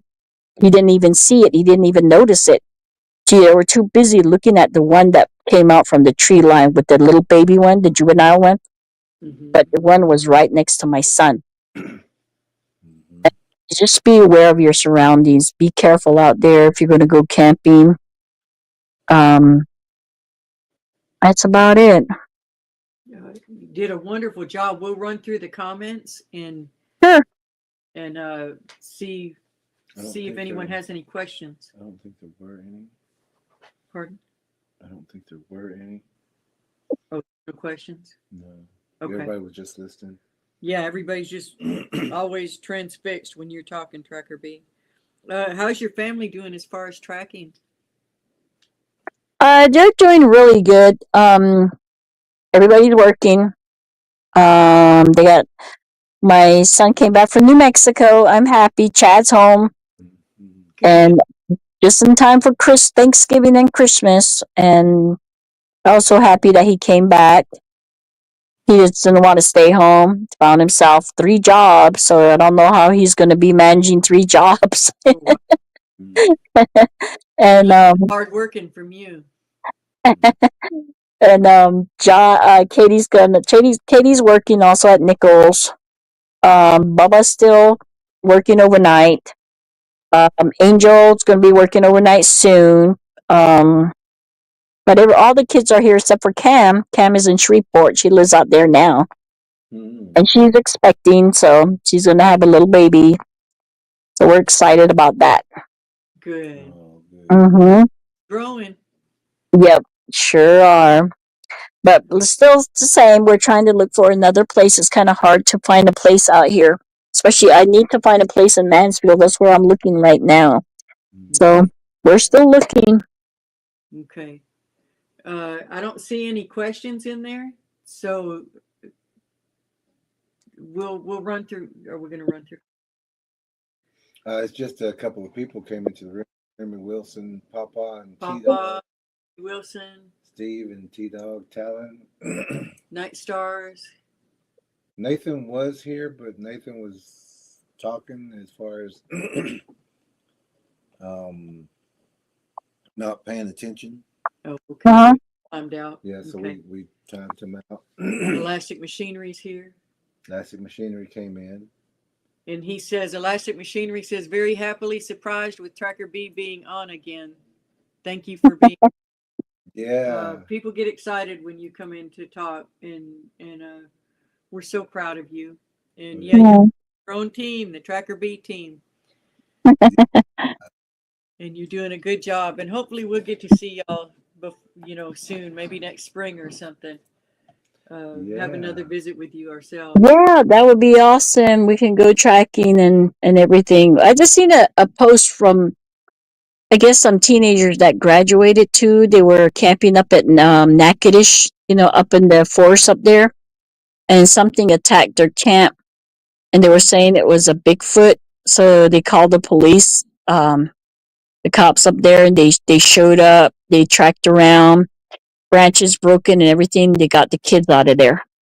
Yeah, and then we got aggravated after that because we learned that whoever was running that latest Bigfoot festival, Yeah, there were women that were within that festival, and this is after the story of what happened to those kids, that these women were encouraging kids to do Bigfoot calls and to lure in the Bigfoots and things like that. How stupid can you get? It's very frustrating the way they want to put profit over safety. yes, exactly. That's what they messaged me in regards to me joining their group. They wanted to know the area where I live and all that. But once they said my forest friend, oh, we go, we take our grandkids out there, we go in the forest, we hoop, and we leave them food, and all that. I was like, oh no. I said, you don't do that. They're not your forest friends. You don't need to go out there, camp out, put scents out there, put food out there, start whooping and hollering, and those sticks you're carrying around ain't good enough. No. I said, no, I don't think so. So I just blocked them. I don't have time for nonsense like that. It's not fair to where they're actually taking children out there, especially your grandchildren. Yeah. Putting them in danger and everything. I did see them at the festival. They did sit right in the front, but they knew who I was. I just didn't go up to them or just kind of stayed away from them. I know they saw me, but I just didn't have, want to Forum. actually talk to them or nothing like that. No. Hey, Yeah. tell people your tracker channel, your channel. Yes, it's good. It's under Caballero Bigfoot. Mm. And I think those videos are on it. But anyway, check that channel out. She's worked so hard she didn't have time to put a whole lot on it, but there's stuff on there, and you just want to keep track of Tracker B. And anything else that you want to say, we'll go ahead and wrap it up then, and let you go too. You just It got home just from dies work. out. Yeah.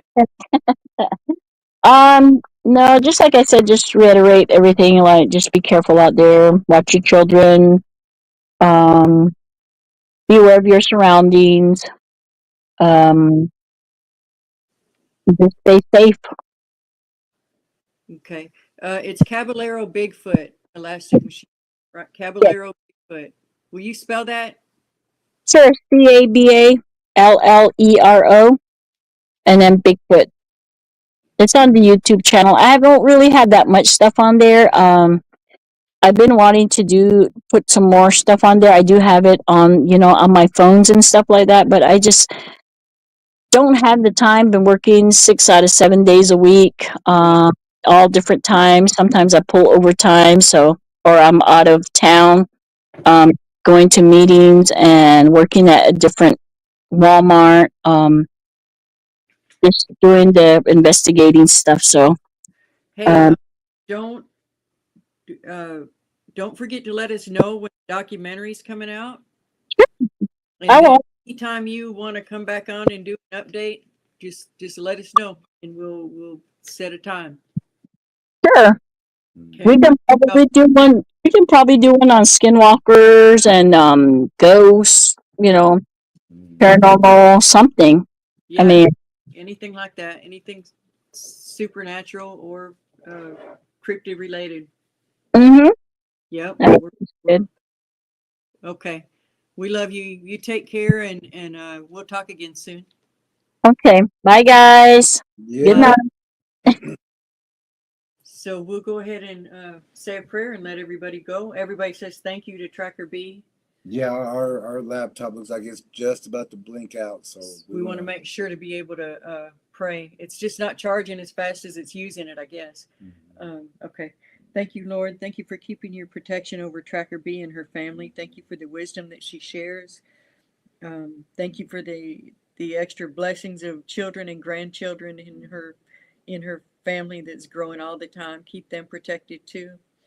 And Lord, thank you that she's gotten stronger and more confident, and that people are starting to treat her with the respect that she deserves and take her seriously in her warnings.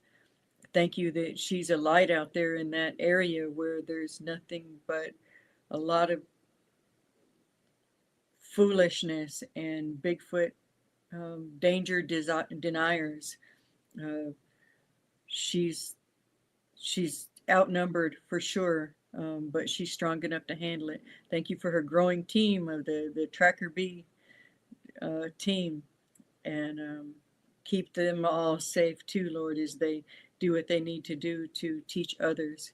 We love you, Lord, and take care of all those who are viewing. And we thank you in Jesus' name. Amen. All right. We'll see y'all next time. What's Yeah, the thank next you thing we're again, doing? Tracker B. I just wish the computer would. I mean, the screens went dark 2 times already, and it's just about to blink out. Yeah. We should have had it Talk loud. linked up beforehand, but we want to thank you again, and we want to get you back again. We know you got more information, and say hello to your family for us.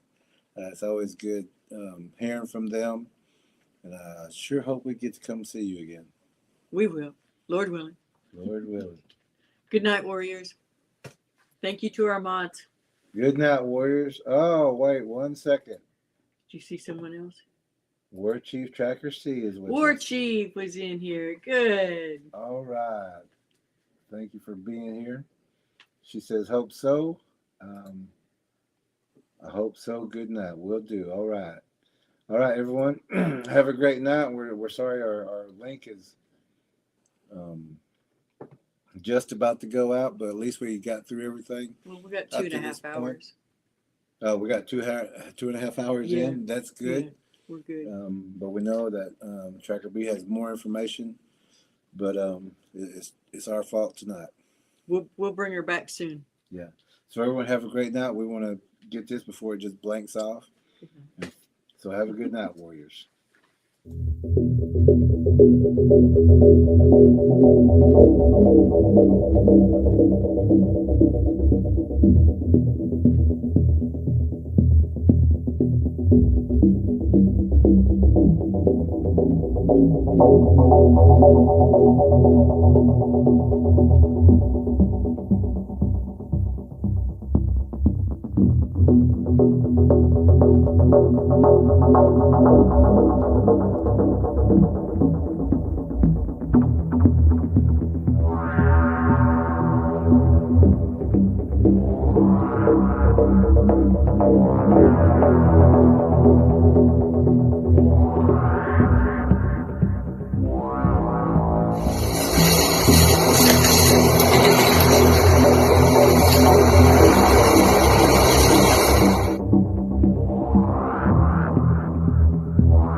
Are we moving? So beautiful. Are we moving?